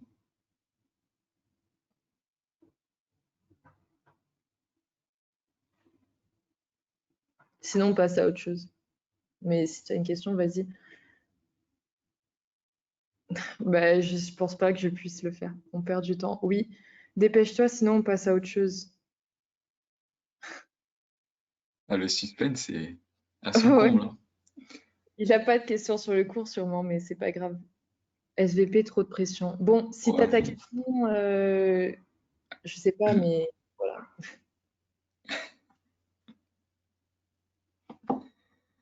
Au pire, oui. Attends, continuer, il se moque de nous. Ouais, allez, on va continuer. Désolé, Vincent. Si ta question, elle revient, tu la poses. Et au pire, désolé, Quentin, je te couperai. Mais, Ouais, t'inquiète, t'inquiète. mais on va embrayer parce que sinon, Ouais, t'as mis ton... Non, quoi. bon, allez, si jamais vous avez des questions, vous pouvez me poser, mais là, je laisse la parole à Quentin. Attends, d'ailleurs, j'enlève le... Ah, comment j'enlève le partage? Ah non, c'est bon. Ok.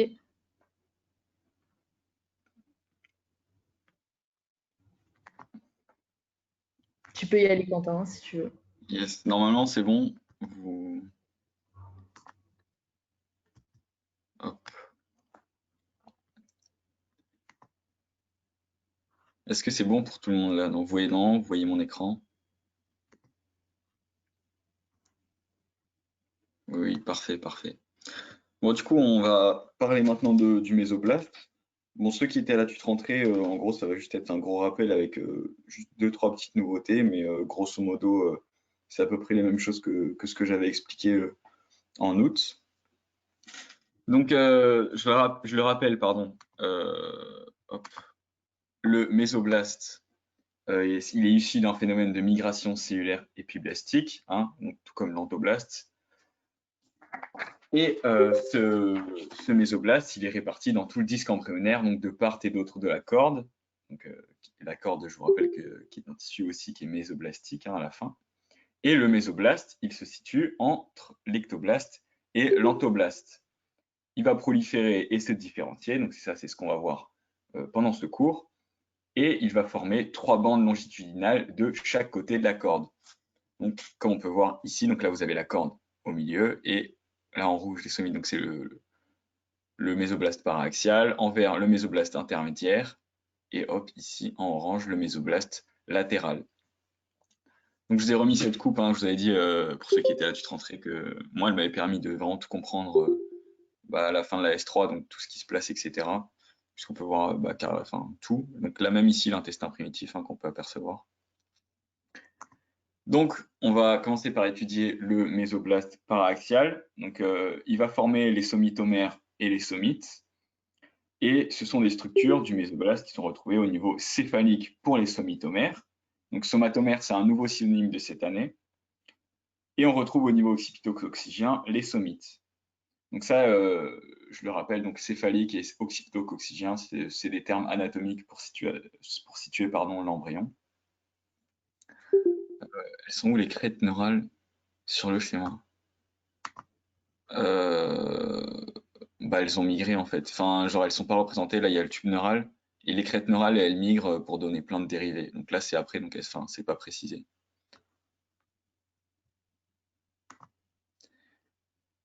Où est-ce que j'en étais? Donc, les somites et les somitomères, elles sont tous disposés de façon symétrique, donc chacun à son étage par rapport à la corde, et tout se passe en parallèle de la neurulation. Donc la somitogénèse, c'est-à-dire le processus de formation des somites, il est séquentiel, unidirectionnel, symétrique et synchrone. Donc ça, c'est vraiment les 4 termes hyper importants à retenir pour la somitogénèse.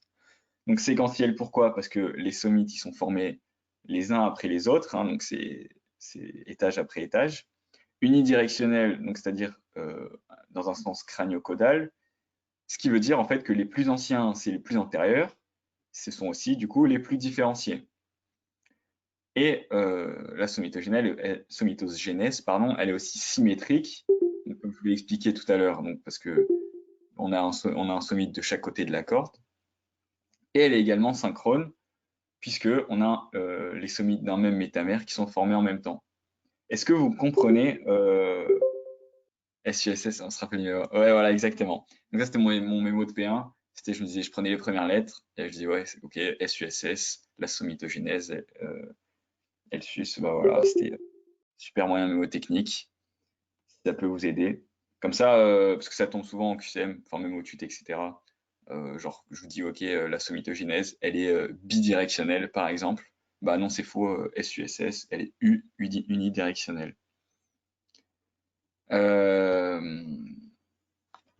Voilà. Est-ce que vous comprenez bien pourquoi elle est séquentielle et synchrone en même temps? Non? Bah, elle est séquentielle, puisqu'en fait, les sommets d'un même étage, ils sont formés les uns après les... Enfin, pardon. Les sommets sont formés étage après étage, mais elle est synchrone, puisque les sommets au sein d'un même étage, ils sont formés en même temps. Est-ce que c'est bon pour tout le monde? Oui, parfait, parfait, parfait. Du coup, les sommites, je le rappelle, elles sont au niveau occipito-coccygien. Et ce sont en fait des sommitomères, pardon, qui vont se creuser d'une cavité. Donc la cavité, on l'appellera le myocèle, et ça donnera du coup les sommites. Donc les sommites, elles sont plus différenciées que les sommitomères. Donc si je vous dis un item, par exemple, les sommitomères plus différenciés que les sommites, donc c'est faux, c'est les sommites qui sont plus différenciés. À partir de la 4e semaine, les sommites, elles vont continuer à se différencier et on verra naître 3 contingents. Donc le sclérotome, donc qui est le plus au centre, qui contient également le syndétome, donc ça c'est pas très important à retenir, et le dermatomyotome qui donnera le myotome et le dermatome en périphérie et qui seront séparés donc par le myocèle. Donc là, hop, j'ai un petit schéma juste ici. Donc là, tout ça c'est votre sommite. Donc déjà, si un schéma, on voit qu'il y a une cavité qui est le myocèle, on peut se dire, ok, c'est direct, c'est un sommite. Donc ça, c'est déjà tombé en piège de concours, où elle vous met une coupe, et elle vous met un sommite, et elle dit, ok, c'est un sommitomère. Bah, en fait, il fallait le compter faux, parce qu'on voyait la cavité, donc on voit bien qu'il y avait le myocèle, du coup, c'était au niveau des sommites. Donc c'était un piège plutôt compliqué. C'est quoi le niveau occipito-coccygien? En fait, c'est un terme anatomique pour dire que ça se situe entre le niveau occipital et le niveau coccygien. Hop, je te remets le schéma. Donc ça, c'est de cranial en caudal. Et genre, tu as niveau céphalique, c'est au niveau cranial, puis après occipital, thoracique, euh, sacré, coccygien, si je dis pas de bêtises. Donc ça s'enchaîne comme ça. Enfin, genre, en gros, ça, c'est le haut et ça, c'est le bas. Et hop, c'est de haut en bas. Mais ouais, c'est juste un terme anatomique. Enfin, genre, retenez ça comme ça. S'il y a une cavité, c'est un sommite. Non, non, s'il y a une cavité, c'est un sommite. Dites-vous que en fait, les sommites, c'est un sommitomère qui s'est creusé d'une cavité. En fait, c'est ouais, sommite. Voilà, c'est ça. C'est important à retenir. Parce que du coup, c'est déjà tombé. Du coup, on va détailler les dérivés des sommites, donc qui sont le sclérotome et le dermatome et le myotome. Donc le dermatome, pardon, il va former un tissu conjonctif jeune qui est composé de fibroblastes, qui va donner des ligaments intervertébraux, des chondroblastes, qui donneront des cartilages des disques intervertébraux, et des ostéoblastes, qui seront à l'origine des os des vertèbres. Donc le sclérotome, pardon, il est composé également de cellules qui migrent donc autour de la corde pour former le corps vertébral en avant. Donc corps vertébral, je vous ai mis normalement le schéma en bas à droite. Là, donc la CV, c'est corps vertébral. Il va migrer aussi autour du tube neural pour former l'arc vertébral et les processus épineux, hop, toujours de votre vertèbre. Et latéralement pour former les apophyses transverses et les côtes. Donc en fait, vous verrez que si vous avez bien compris, que le sclérotome, bah, c'est lui qui va aider à la formation de la colonne vertébrale et des côtes. Et on peut même dire que la corde et le sclérotome, ils contribuent à la formation des disques intervertébraux. Les disques intervertébraux, c'est ce qui se place entre chaque vertèbre. Du coup, en parlant de corde, on va également voir le rôle de la corde. Donc, je vous rappelle qu'il est au niveau du mésoblaste axial. Elle va jouer un rôle dans l'induction des vertèbres et la détermination des axes de symétrie. Il n'y a rien qui sépare sclérotome et myotome? Non, enfin, pas à ma connaissance. Le dermatome. J'ai pas compris ta question, PL.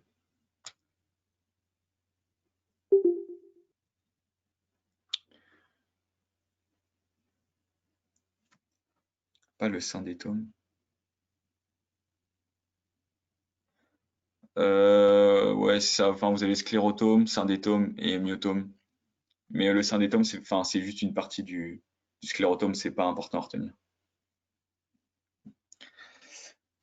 Du coup, le disque intervertébral, c'est un véritable amortisseur qui est placé entre deux vertèbres et qui se compose d'une partie centrale qui dérive de la corde, donc c'est le nucleus pulposus, et d'une partie périphérique, annulaire, qui dérive du sclérotome. Donc là, on peut bien le voir sur le schéma. Hop, donc là, vous avez votre vertèbre qui est formée grâce au sclérotome, et là, votre disque intervertébral qui vient se placer entre deux vertèbres avec l'annulus fibrosus, donc, qui dérive du sclérotome aussi, et le nucleus pulposus, lui, qui dérive de la corde. Donc attention à bien différencier les deux et aussi les deux origines. C'est un piège facile à faire. Donc la grosse diapo pour détailler le myotome. Donc à partir de la semaine 5, le myotome il va former le tissu musculaire strié squelettique. Et ces cellules, elles prennent un aspect fusiforme et elles deviennent des cellules musculaires souches, donc les myoblastes. Et au niveau de chaque métamère, le myotome il s'étire pour donner, dans un sens dorsoventral, deux contingents, qui sont un contingent dorsal, qu'on appelle l'épimère, et le contingent ventral, qu'on appelle l'hypomère. Donc l'épimère, il sera en arrière des corps vertébraux, et il formera les muscles axiaux du dos, extenseurs du rachis. Et l'hypomère, il va former les muscles thoraco-abdominaux et des membres. Au niveau thoracique, les muscles intercostaux, ils vont conserver leur disposition métamérique. Au niveau abdominal, les myotomes, eux, ils viennent de plusieurs métamères et ils fusionnent et forment des nappes musculaires concentriques et une colonne musculaire sur la ligne médiane, donc à l'origine des muscles transverses et droits de l'abdomen. Bon, c'est une formulation assez compliquée, vous la reverrez dans la fiche, ne vous inquiétez pas, c'est pas ça le plus important. Enfin, en fait, il faut comprendre, c'est ça le plus important à retenir. Quant au niveau cervical, donc au niveau plutôt de la tête, les muscles de la face, du pharynx et du larynx, eux, ils ne proviennent pas du coup de ces myotomes, ils vont se constituer à partir des myoblastes, qui viennent des arcs branchiaux. Okay, donc vous avez compris que, je fais un petit récap, les muscles de la face, enfin en gros les muscles de la tête, ils dérivent des myoblastes des arcs branchiaux, comme vous avez dû le voir avec Claire normalement. Et alors qu'au niveau thoracique et abdominal, donc tous les muscles des membres et de la paroi abdominale, eux, ils viennent bien des myoblastes du myotome. Est-ce que c'est compris? Les muscles possiers de la face et du corps, c'est branchial.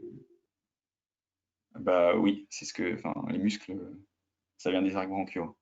Vous l'avez vu normalement avec Claire. Est-ce que c'est bon pour toi, Romaric? Parfait. Mais non, ça, les muscles possiers de la face et du coup, vous aurez ça. C'était l'UE12 l'année dernière, enfin en PACES, donc je suis pas sûr que ce soit encore au programme. Donc maintenant, on va pouvoir parler du dermatome. Le dermatome, lui, il est en dehors du myocèle, je le répète, le myocèle qui va séparer le myotome et le dermatome. Et il est toujours sous l'épiblaste secondaire, ce dermatome, et il formera le tissu conjonctif sous-cutané, puisque le dermatome forme le derme et l'hypoderme, et l'association du derme, de l'hypoderme et de l'épiblaste secondaire, ça formera la peau. On en a fini avec le mésoblaste paraaxial. On va maintenant parler du mésoblaste intermédiaire. Donc ce mésoblaste intermédiaire, il va participer à la formation du rein et des cordons néphrogènes. Le cordon néphrogène subira une métamérisation de la deuxième paire de somites occipitales jusqu'à la quatrième paire lombaire. Donc encore une fois, ça c'est des termes anatomiques, occipital, lombaire, etc. Mais juste, apprenez-les. Enfin, ça c'est à apprendre par contre. C'est un peu barbare, ouais, comme disait Claire tout à l'heure, comme les listes à apprendre, mais faut l'apprendre. Et donc les fragments issus de cette métamérisation, ça s'appelle des néphrotomes. Donc je rappelle qu'ils sont en dehors des somites. Et ils donneront l'ébauche de l'appareil urinaire. Le mésoblaste intermédiaire, il va former 3 reins embryonnaires, donc qui sont le pronéphros, le mésonéphros et le métanéphros. Apprendre quoi? Il faut apprendre de où à où c'est métamérisé, genre de la deuxième paire de somites occipitale jusqu'à la quatrième paire lombaire. Tu peux rappeler ce que c'est la métamérisation? Alors, j'avais un schéma qui montrait vraiment très bien. En gros, c'est une division par étage. Hop, hop, hop. Genre voilà, ici, genre, vous voyez que c'est métamérisé. Genre là, vous avez par exemple, genre, un cordon néphrogène. Enfin, ça, c'est pas un cordon néphrogène, hein, mais retenez que là, il y a un peu plus sur le côté comme ça. Et ça se métamérise, tchac, tchac, tchac, tchac, tchac, en étage. Est-ce que c'est bon pour toi, Léa?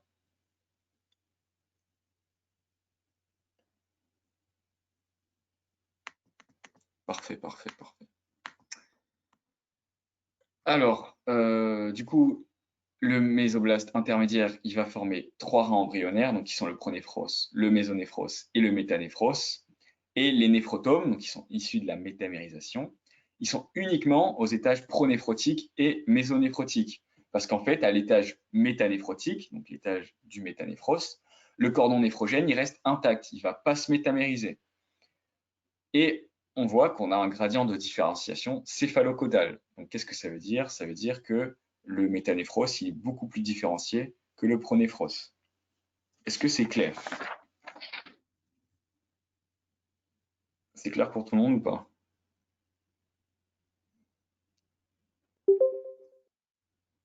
Ok, parfait. Oui, c'est très clair. Lol. Du coup, on va détailler maintenant les trois rangs embryonnaires, hein, forcément. Ça, c'est la première année de médecine, hein. Dès qu'on parle de quelque chose, souvent on va le détailler.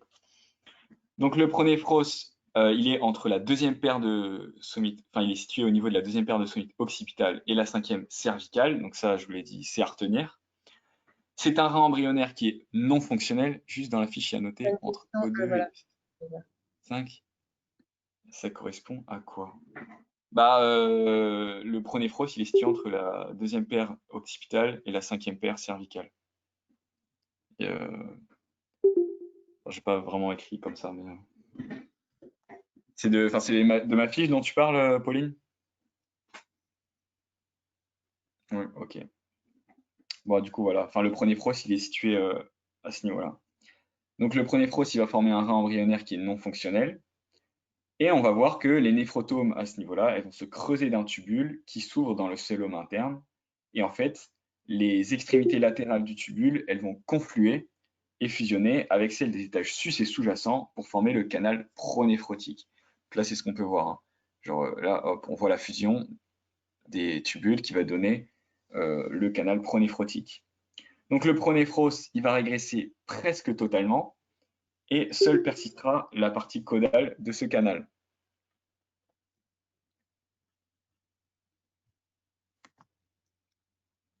On va maintenant parler du mésonéphros.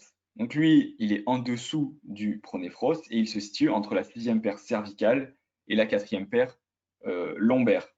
Donc ça, je le répète, hein, c'est encore à prendre. Il régresse presque totalement, c'est à compter faux. Non, c'est vrai. S'il régresse presque totalement, c'est vrai, et il régresse totalement, c'est faux. Ouais, je sais, j'avais déjà erraté dans la première fiche, et il faudrait que je le il y a encore de nouveau l'errata qui s'est glissé. Je suis vraiment désolé. Ce sera réglé. Mais du coup, ouais, il régresse presque totalement, c'est vrai, et il régresse totalement, c'est faux. Euh, du coup, ce mésonéphros, donc situé de la sixième paire cervicale à la quatrième paire lombaire, donc ça c'est important à retenir. Et les néphrotomes, ils vont venir s'allonger et former un cordon cellulaire creux chacun, donc pour former le tubule mésonéphrotique, donc de la même façon que au niveau du pronéphros, pardon. Et par contre, l'extrémité axiale du tubule, elle va venir en contact avec les ébauches vasculaires. Et les extrémités latérales, elles vont se rejoindre pour fusionner avec le reliquat du canal pronéphrotique et former le canal mésonéphrotique, dit canal de Wolff. Donc là, sur le schéma, c'est assez bien illustré. Donc la petite étoile, ça représente les ébauches vasculaires. Là, vous avez votre petit tubule. Il va venir en contact, donc avec l'extrémité axiale du tubule qui va venir en contact avec les ébauches vasculaires. Et les extrémités latérales qui vont se réunir pour former ce qu'on appelle le canal pronéphrotique ou canal de Wolff.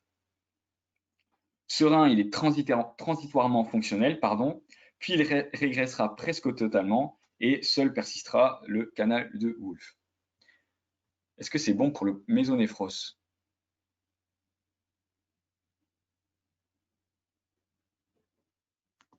Parfait, parfait, parfait. Pourquoi on parle de rein? Parce qu'en fait, les reins, enfin, en fait, il est transitoire et il va filtrer, il va occuper la fonction du rein le temps qu'il est fonctionnel. Mais du coup, comme c'est pas le rein définitif, enfin, c'est un rein transitoire. Je crois pas avoir très bien expliqué en fait. Oh, le schéma du TUT il y a 2 semaines. Oh, tiens, tiens, tiens. Il était aussi, je l'avais expliqué à la petite rentrée. Est-ce que c'est bon pour toi, Léa?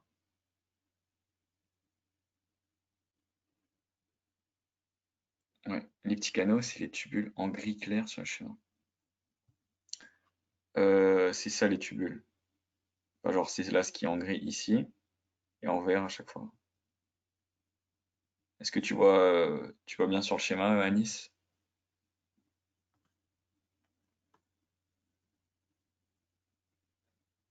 Parfait, parfait. Du coup, on va pouvoir passer au métanéphros. Donc lui, le métanéphros, il se situe dans la région sacrée, donc au niveau des somitomères, au niveau S de la paire S5. Et le cordon néphrogène, je vous le rappelle, il ne va pas se segmenter, donc il ne va pas se métamériser, et donc il forme le blastème métanéphrogène. Le blastème métanéphrogène, il se différenciera après pénétration du bourgeon urétéral pour former l'ébauche du rein définitif. Et le bourgeon urétéral correspond à une excroissance de la partie caudale du canal de Wolff. Donc le bourgeon urétéral, il va pénétrer ce blastème métanéphrogène qui se densifie et va former une coiffe rénale, pardon, ou une coiffe métanéphrogène, et les sphérules rénales qui seront à l'origine des néphrons. Donc l'année dernière, c'était un peu plus détaillé, là, elle a vraiment énormément simplifié. Donc en gros, le métanéphros, c'est le rein définitif, et il est constitué du blastème métanéphrogène et du bourgeon urétéral, et le bourgeon urétéral, il a une origine mésoblastique. Mésonéphrotique, pardon. Est-ce que c'est bon pour vous? Parce que c'est une partie assez importante. Genre la formation du rein, etc. La prof, elle aime bien. Donc en fait, le cordon néphrogène, c'est pronéphros, mésonéphros et métanéphros. En gros, ouais, tu as un cordon néphrogène qui va se segmenter au niveau du pronéphros et du mésonéphros et qui va rester entier au niveau du métanéphros. C'est bon pour toi, Justine? Est-ce que tu peux expliquer la diapo? En gros, tu as ton métanéphros. Il va former le blastème métanéphrogène, donc, qui est hop, juste ici. Et on a une excroissance du canal de Wolff qui vient du mésonéphros, qui va venir pénétrer ce blastème. Donc cette excroissance, ça s'appelle le bourgeon urétéral. Elle va venir pénétrer le blastème et former la coiffe rénale et les sphérules rénales qui donneront les néphrons. Et les néphrons, c'est l'unité fonctionnelle du rein définitif cette fois-ci. Mais il est détaché, le blastème. Non, mais c'est juste, c'est un schéma très simplifié qui est tiré de la diapo. Ça, c'est pas vraiment comme ça.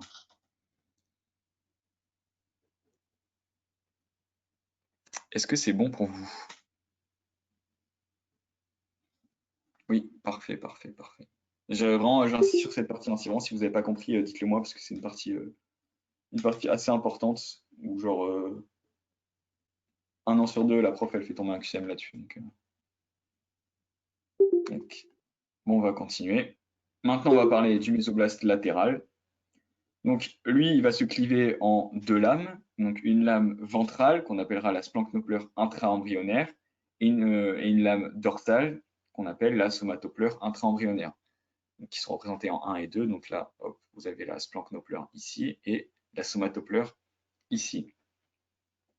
Donc attention à ne pas confondre avec les feuillets du mésenchyme extra-embryonnaire qui sont, eux, extra-embryonnaires. Donc là, c'est bien somatopleure intra-embryonnaire. Le son fait que couper. Est-ce que le son, il est bon pour vous ou moi, le son coupe pas. Ouais. Ouais. Ah, bah désolé, Matt. C'est bon. Bon, bah, du coup, on peut continuer.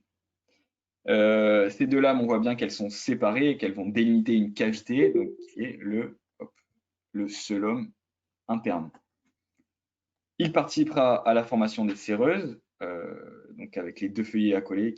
Donc une séreuse, pardon, c'est quoi? C'est 2 feuillets accolés qui glissent et permettent la mobilité des organes. Et ça formera également les cavités, donc par exemple les cavités pleurales pour la plèvre, donc pour les poumons, péricardique pour le cœur et péritonéal pour le tube digestif.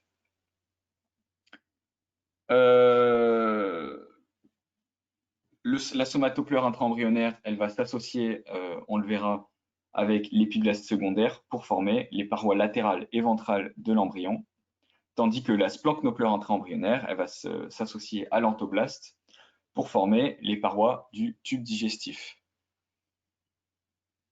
Est-ce que c'est bon pour tout le monde? Sérieuse, on est d'accord que c'est cavité virtuelle. Ouais. Normalement, oui, c'est ça. De souvenir, c'est ça.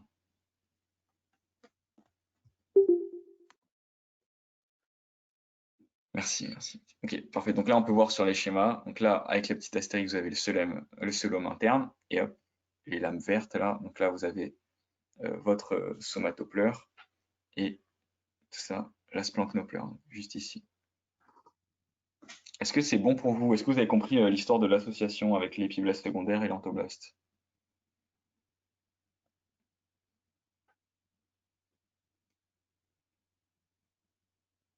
Oui? Ok. Et bah, normalement, c'est tout bon. Si vous avez n'importe quelle question sur tout ce qu'on vient de dire, n'hésitez pas, c'est le moment. Donc voilà, pas C'est trop bon? perso. Bon, ça vous a plu? T'étais classé combien? J'étais 193. Et je suis passé bien, genre. C'était bien expliqué. Parfait. Est-ce que tu peux remettre? Est-ce que tu peux mettre dernière diapo? Oui. Celle-là, attends, qui c'est qui m'a posé la question? Alice.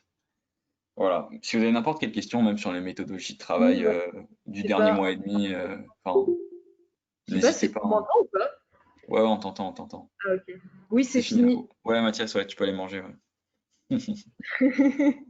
Par contre, on en sait un peu plus pour le concours. C'est-à-dire, je Enfin, voulais on en savoir sait de... autant, quoi, genre, on n'a pas trop d'infos.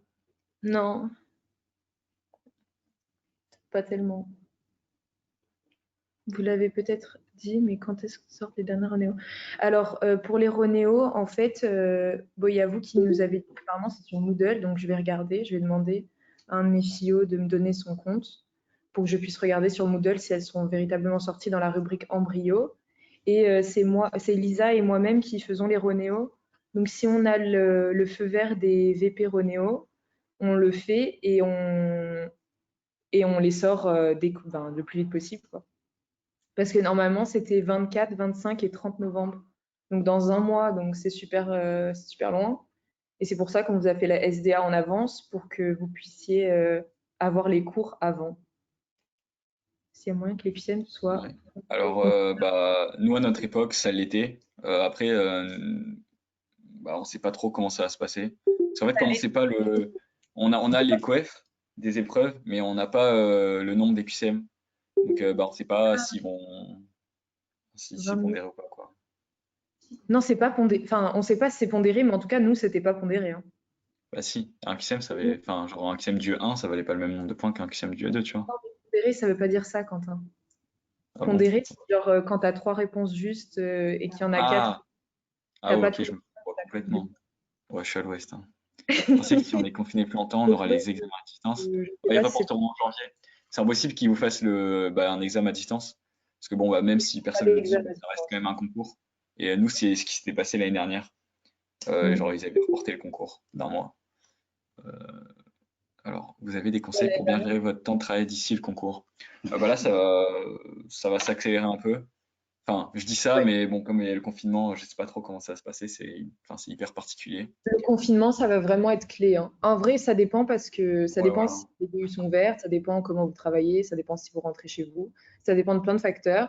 Mais c'est vraiment une période où il va y avoir beaucoup de fluctuations dans votre travail, notamment si vous changez d'environnement ou si vous restez dans le même environnement. Donc, il faut surtout rien lâcher.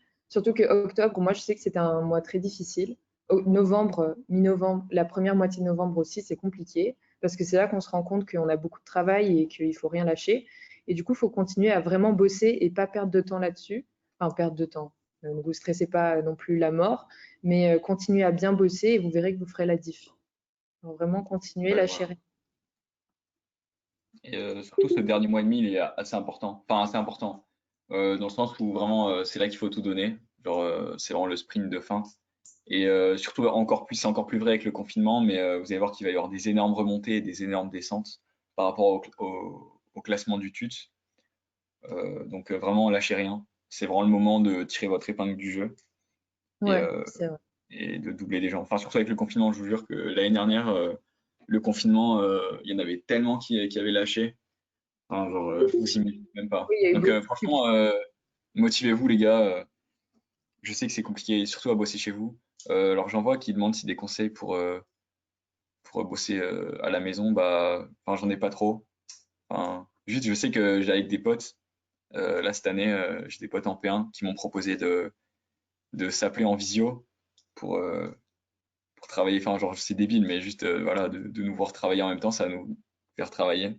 Et après, de ce que j'ai vu là, des annonces qui ont été faites là pendant la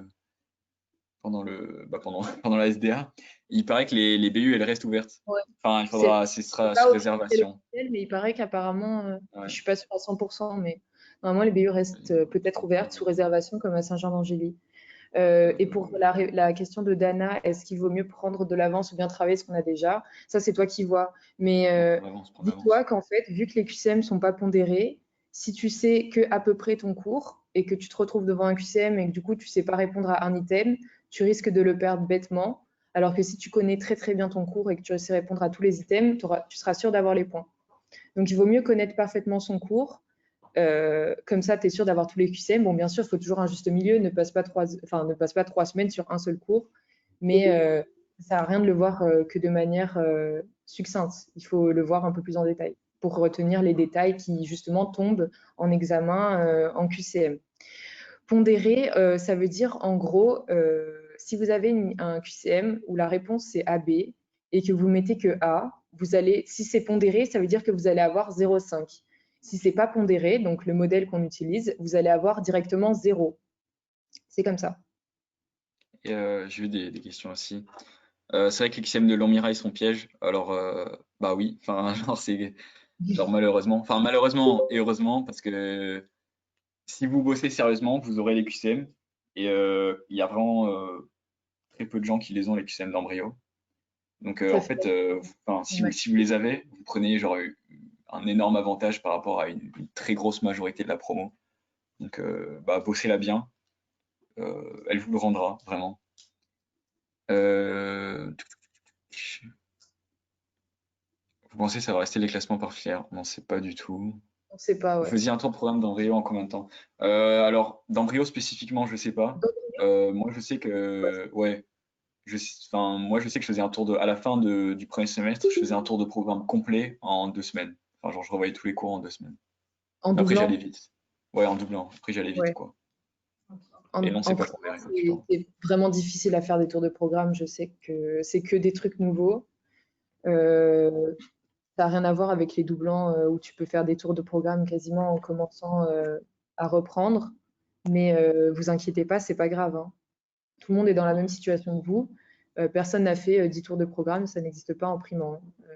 Ouais, Ou ouais, en alors, il plus, c'est fait des les cours. mythos. Et surtout, vraiment, c'est hyper important en PACES, enfin, en P1. N'écoutez pas les on-dit. Genre, il y aura toujours des gens qui auront travaillé, enfin, qui diront, ouais, j'ai travaillé que 5 heures, qui en auront travaillé beaucoup plus, et des gens qui ont dit, ouais, j'ai travaillé 15 heures, et qu'en fait, qui ont travaillé moins. Enfin, que des mythos, Ouais. genre. Tutorat, c'est pas Et- pondéré, hein. non, ouais. C'est justement le système normal, quoi. T'as Ouais, faux, ouais. c'est zéro. T'as En fait, juste, il faut tu avoir, le. ouais. C'est soit t'as tout juste, soit c'est zéro. Voilà, c'est ça. Et quand est-ce qu'on aura le nombre de places? Bah ça, je sais qu'il y a énormément de débats là-dessus, mais enfin, ça risque d'arriver assez tardivement, hein, parce que enfin, chaque année, nous, les nombres de places en PACES, ils sont annoncés genre C'est en qu'à la avril-mai, donc fin. Oui, oui. vraiment, je sais qu'il y a énormément Et de débats là-dessus, mais même- enfin, vous concentrez pas là-dessus, concentrez-vous juste sur votre travail, c'est la seule chose sur laquelle vous pouvez avoir de l'influence, hein, c'est votre travail. Donc, est-ce qu'il faut faire 150 tours de programme? Ouais, ouais, bah, Attends, je connais est-ce pas que grand si monde en P2 qui a fait 150 tours de programme. on se corrige nous-mêmes, ça peut le faire? Je demande ça parce que j'ai remarqué ça quand je suis confrontée à moi-même, j'arrive mieux à faire les QCM.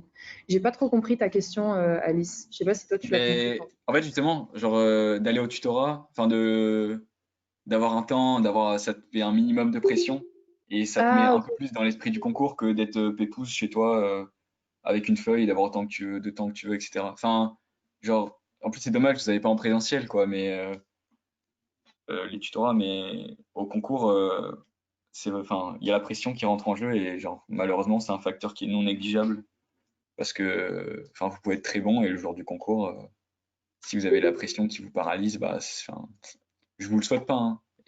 Mais bon, tiens, ça n'a pas 10 de moyenne, on passe pas en P2. Ça, Ouais, je crois que enfin, je crois bah, qu'il en fait, faut, il il y faut a un 10. Ouais, ouais, mais il y a un seuil, c'est 10, et après, il faut pas faut être dépasser ça. le Nous, meilleur plus ceux qui ont la moyenne, on est- quoi. Mais ouais, enfin, voilà, genre, personne n'a d'infos, même la fac, donc si on n'a pas 10, ouais, ça, on peut quand même passer le concours Oui, en oui, S2. oui, Oui, oui, oui. bien sûr. Ouais, ça, Alors, ça peut être une heure. ouais, en plus, 20 minutes, ça va Voilà. passer vite. Non, non, Pour le tu deuxième. continues. Ouais, ouais, mais vous inquiétez pas, hein. C'est genre, enfin, les épreuves et tout. En Nous, vrai, l'année dernière, oui, les ça épreuves va, de hein, c'est sport, pas, ouais, 20 minutes. ça va. Ouais, vas-y, Enfin, nous, vas-y. on a fait des épreuves au S2, par exemple, de 20 minutes, hein, ça va très vite. Mais en fin de compte, ils font des nombres de QCM qui sont adaptés, bien sûr, hein. Enfin, ils ne vont pas Et vous voilà, mettre vous n'allez 60 pas vous retrouver. à faire en 20 minutes, c'est pas possible, hein. Exactement. Vous n'allez pas retrouver avec 60 QCM à faire en 20 minutes, hein. Non, mais voilà, c'est ça, il reste raisonnable. C'est juste des petites épreuves. Ce qu'on avait beaucoup au S2, nous, avec les spécialités, c'était des épreuves avec une quinzaine de QCM ou une vingtaine de QCM à faire en 20 minutes. Voilà. D'ailleurs, au S2, la situation va mieux. Bah, en fait, on sait pas, ça dépend de la situation sanitaire, hein. Parce que si elle s'améliore et qu'on peut remettre tout le monde en présentiel, je pense que les chefs tut, ils le feront direct, quoi. Mais ça dépend, enfin, ça dépend pas que. Là, cette année, les règles elles sont hyper strictes et tout. Même les PACES, on a dû les décaler en distanciel, hein, donc, Oui, là, ils devaient avoir leur séance mardi et elle a été annulée. on a pris, quoi. Ouais. Après, on verra. Bah, en règle générale, c'est 1 minute par QCM. Après, bon, bah, ça peut changer en fonction Oui, des épreuves. Donc, c'est une enfin, de toute moyenne. façon, tu le gères comme Il y en a tu qui veux, hein, vont ton temps, hein. il y en a qui vont plus doucement.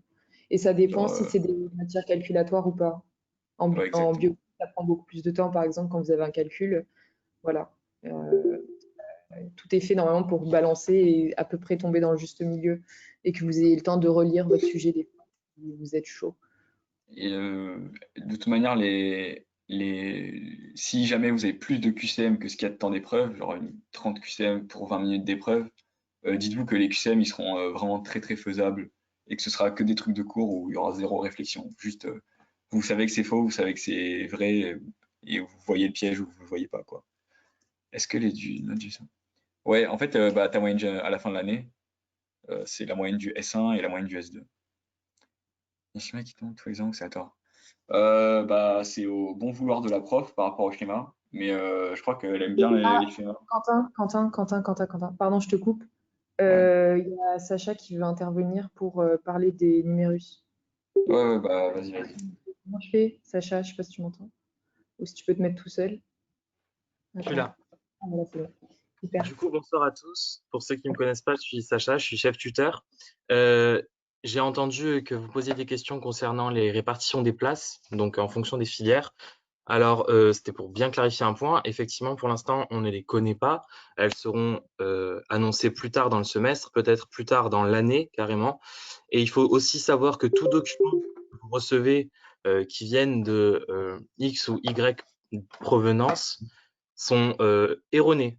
Donc, on sait qu'il y a eu des documents qui ont tourné principalement au niveau de la filière PASS, enfin STAPS, pardon, que ce soit pour les PASS ou les LAS, à propos de répartition. Il faut savoir que ce ne sont pas des documents qui sont validés par l'université. Actuellement, la répartition des places n'est pas connue et n'est pas encore moins d'ailleurs dévoilée aux étudiants. Donc, tout ce que vous voyez qui concerne une répartition des places, c'est faux. Voilà. Donc, la seule chose de sûr actuellement, c'est les MCC que vous avez reçus sur vos boîtes mail étudiantes qui vous donnent du coup les différentes répartitions des épreuves et donc les différents temps d'épreuve. On reviendra vers vous prochainement, enfin la faculté reviendra vers vous prochainement pour vous donner certainement les modalités de l'examen qui se fera en décembre si tout se passe bien et si le confinement nous le permet aussi en décembre ou en janvier, avec aussi la répartition des QCM.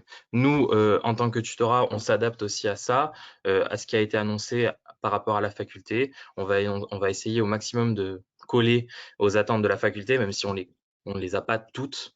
Et voilà. Donc faites bien attention et soyez vigilants sur ce que vous recevez comme information par rapport aux places, parce qu'actuellement, venant de l'université, il n'y a rien qui a été validé. Voilà, c'était juste pour clarifier ce point-là. J'espère que la séance d'en plu et bonne soirée à tous. Je vous laisse Bonne la soirée, parole. Sacha. Bonne Salut. soirée. Bon, ben voilà, c'était la petite intervention de. Envoyer un message. J'ai pas bien compris quand le mésoblast donne les canaux de Wolff. Mais en gros, tes tubules au niveau du mésoblast, ils vont se réunir et donner le canal de Wolff. Enfin, le canal mésonéphrotique.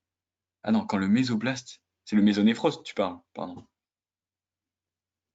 C'est normal d'être loin, d'avoir fini le programme. Ouais, t'inquiète, hein, genre, en primant, ça prend énormément de temps à finir son premier temps de programme. Et puis après, ce que je vous ai dit, hein, le dernier mois et demi, vous mettez les bouchées doubles et vous finissez tout. Ouais, du coup, c'est ça, hein, Naël, qui m'envoie un message privé, hein, pour ceux qui n'ont pas vu. Euh, donc, tu as tes tubules au niveau du mésonéphros qui vont se rejoindre pour donner le canal mésonéphrotique. Et le canal mésonéphrotique, il va s'associer au, à ce qui reste du canal pronéphrotique pour donner le canal de Wolff. Répondez à Clémentine. C'est normal d'être loin et d'avoir. Oui, on lui a répondu. Non, c'est ça? Vincent, tu fais pas d'efforts, Vincent. Si c'est bon, moi je vais bientôt y aller, Quentin, parce qu'on va me. Ouais, je vous allez faire virer de Pasteur. Ah, j'ai pas dû entendre, désolé. Bon, du coup, si c'est bon pour tout le monde, euh, bah, enfin, posez-moi vos questions, pardon. Oui, si vous avez d'autres questions, vite, vite, on peut essayer d'y répondre. Sinon, bah, passez une bonne soirée. Ok. Bon appétit, bon courage, vous en aurez besoin. Enfin, ouais, bon courage pour le confinement. Continuez à taffer, je vous jure, ça en vaut le coup. Oui. Et voilà, vous laissez pas embarquer dans des rumeurs, tout ça, etc. On s'en fiche. Juste bosser, bosser, bosser. Et c'est tout ce qu'il y a à faire. Oui, et puis si jamais ça. Enfin, j'espère qu'on vous a aidé, que ça vous a servi. Attends, qu'est-ce que je veux te dire J'avais avant? stress exactement, je me sentais moins concentré. En temps réel, parce que l'année dernière, j'avais stress classement, je sais. Ouais, mais du coup, justement, enfin, au concours, pour le Classement, stress fois 1000, tu vois. enfin, Donc, c'est bien de s'entraîner avec un minimum de pression. Sinon, genre, autant faire que des DM, etc., etc. Après, genre, je critique pas et tout, tu vois, genre, moi, une de mes fillottes, elle fait plus le tutorat, elle les fait chez elle, parce qu'elle se sent pas, etc. Bon, bah, chacun ses méthodes, hein, mais enfin, je sais que ça prépare un minimum à la pression, quoi. Bah, on n'a pas d'infos. Genre, faut rien retenir de tout ce qu'on vous a dit. Pour l'instant, personne ne sait. Et ouais, personne ne sait. parce que Autant c'est voilà, vrai, autant c'est faux, hein, les gars, hein, genre. ne pensez même pas à ça, en fait, parce que ça va juste vous déconcentrer. Pensez pas au nombre de places. Pensez juste à votre boulot, à votre programme, et c'est tout. Sinon, vous allez vous éparpiller, vous allez perdre du temps. Genre, nous, par exemple, l'année dernière, jusqu'à il y a un mois, enfin, à un mois du concours, genre, il était mi-mai, on pensait qu'il y avait que 160 places. Et genre, le dernier mois, ils ont annoncé les chiffres, les vrais chiffres officiels et tout. Ils ont dit, en fait, il y en a 190, tu vois. Vous voyez? Donc, donc voilà. C'était le doyen de la fac de droit qui. Ouais, mais le doyen de la fac de droit, il... c'est le doyen de la fac de droit, pas de médecine. Enfin, si même le doyen de la fac de médecine, il est pas au courant, ça me paraît très bizarre que celui de la fac de droit, il soit le de soi, quoi. Voilà, voilà. Est-ce que c'est bon pour tout le monde? Hop, je vois Bah plus. parfait. Jenny Sweater, il sait, vous pensez. En fait, ça dépend pas de Nice, quoi. Genre, ça dépend, enfin, c'est des numérus nationaux qui vont être annoncés, donc carrément, c'est pas trop ça. Vincent.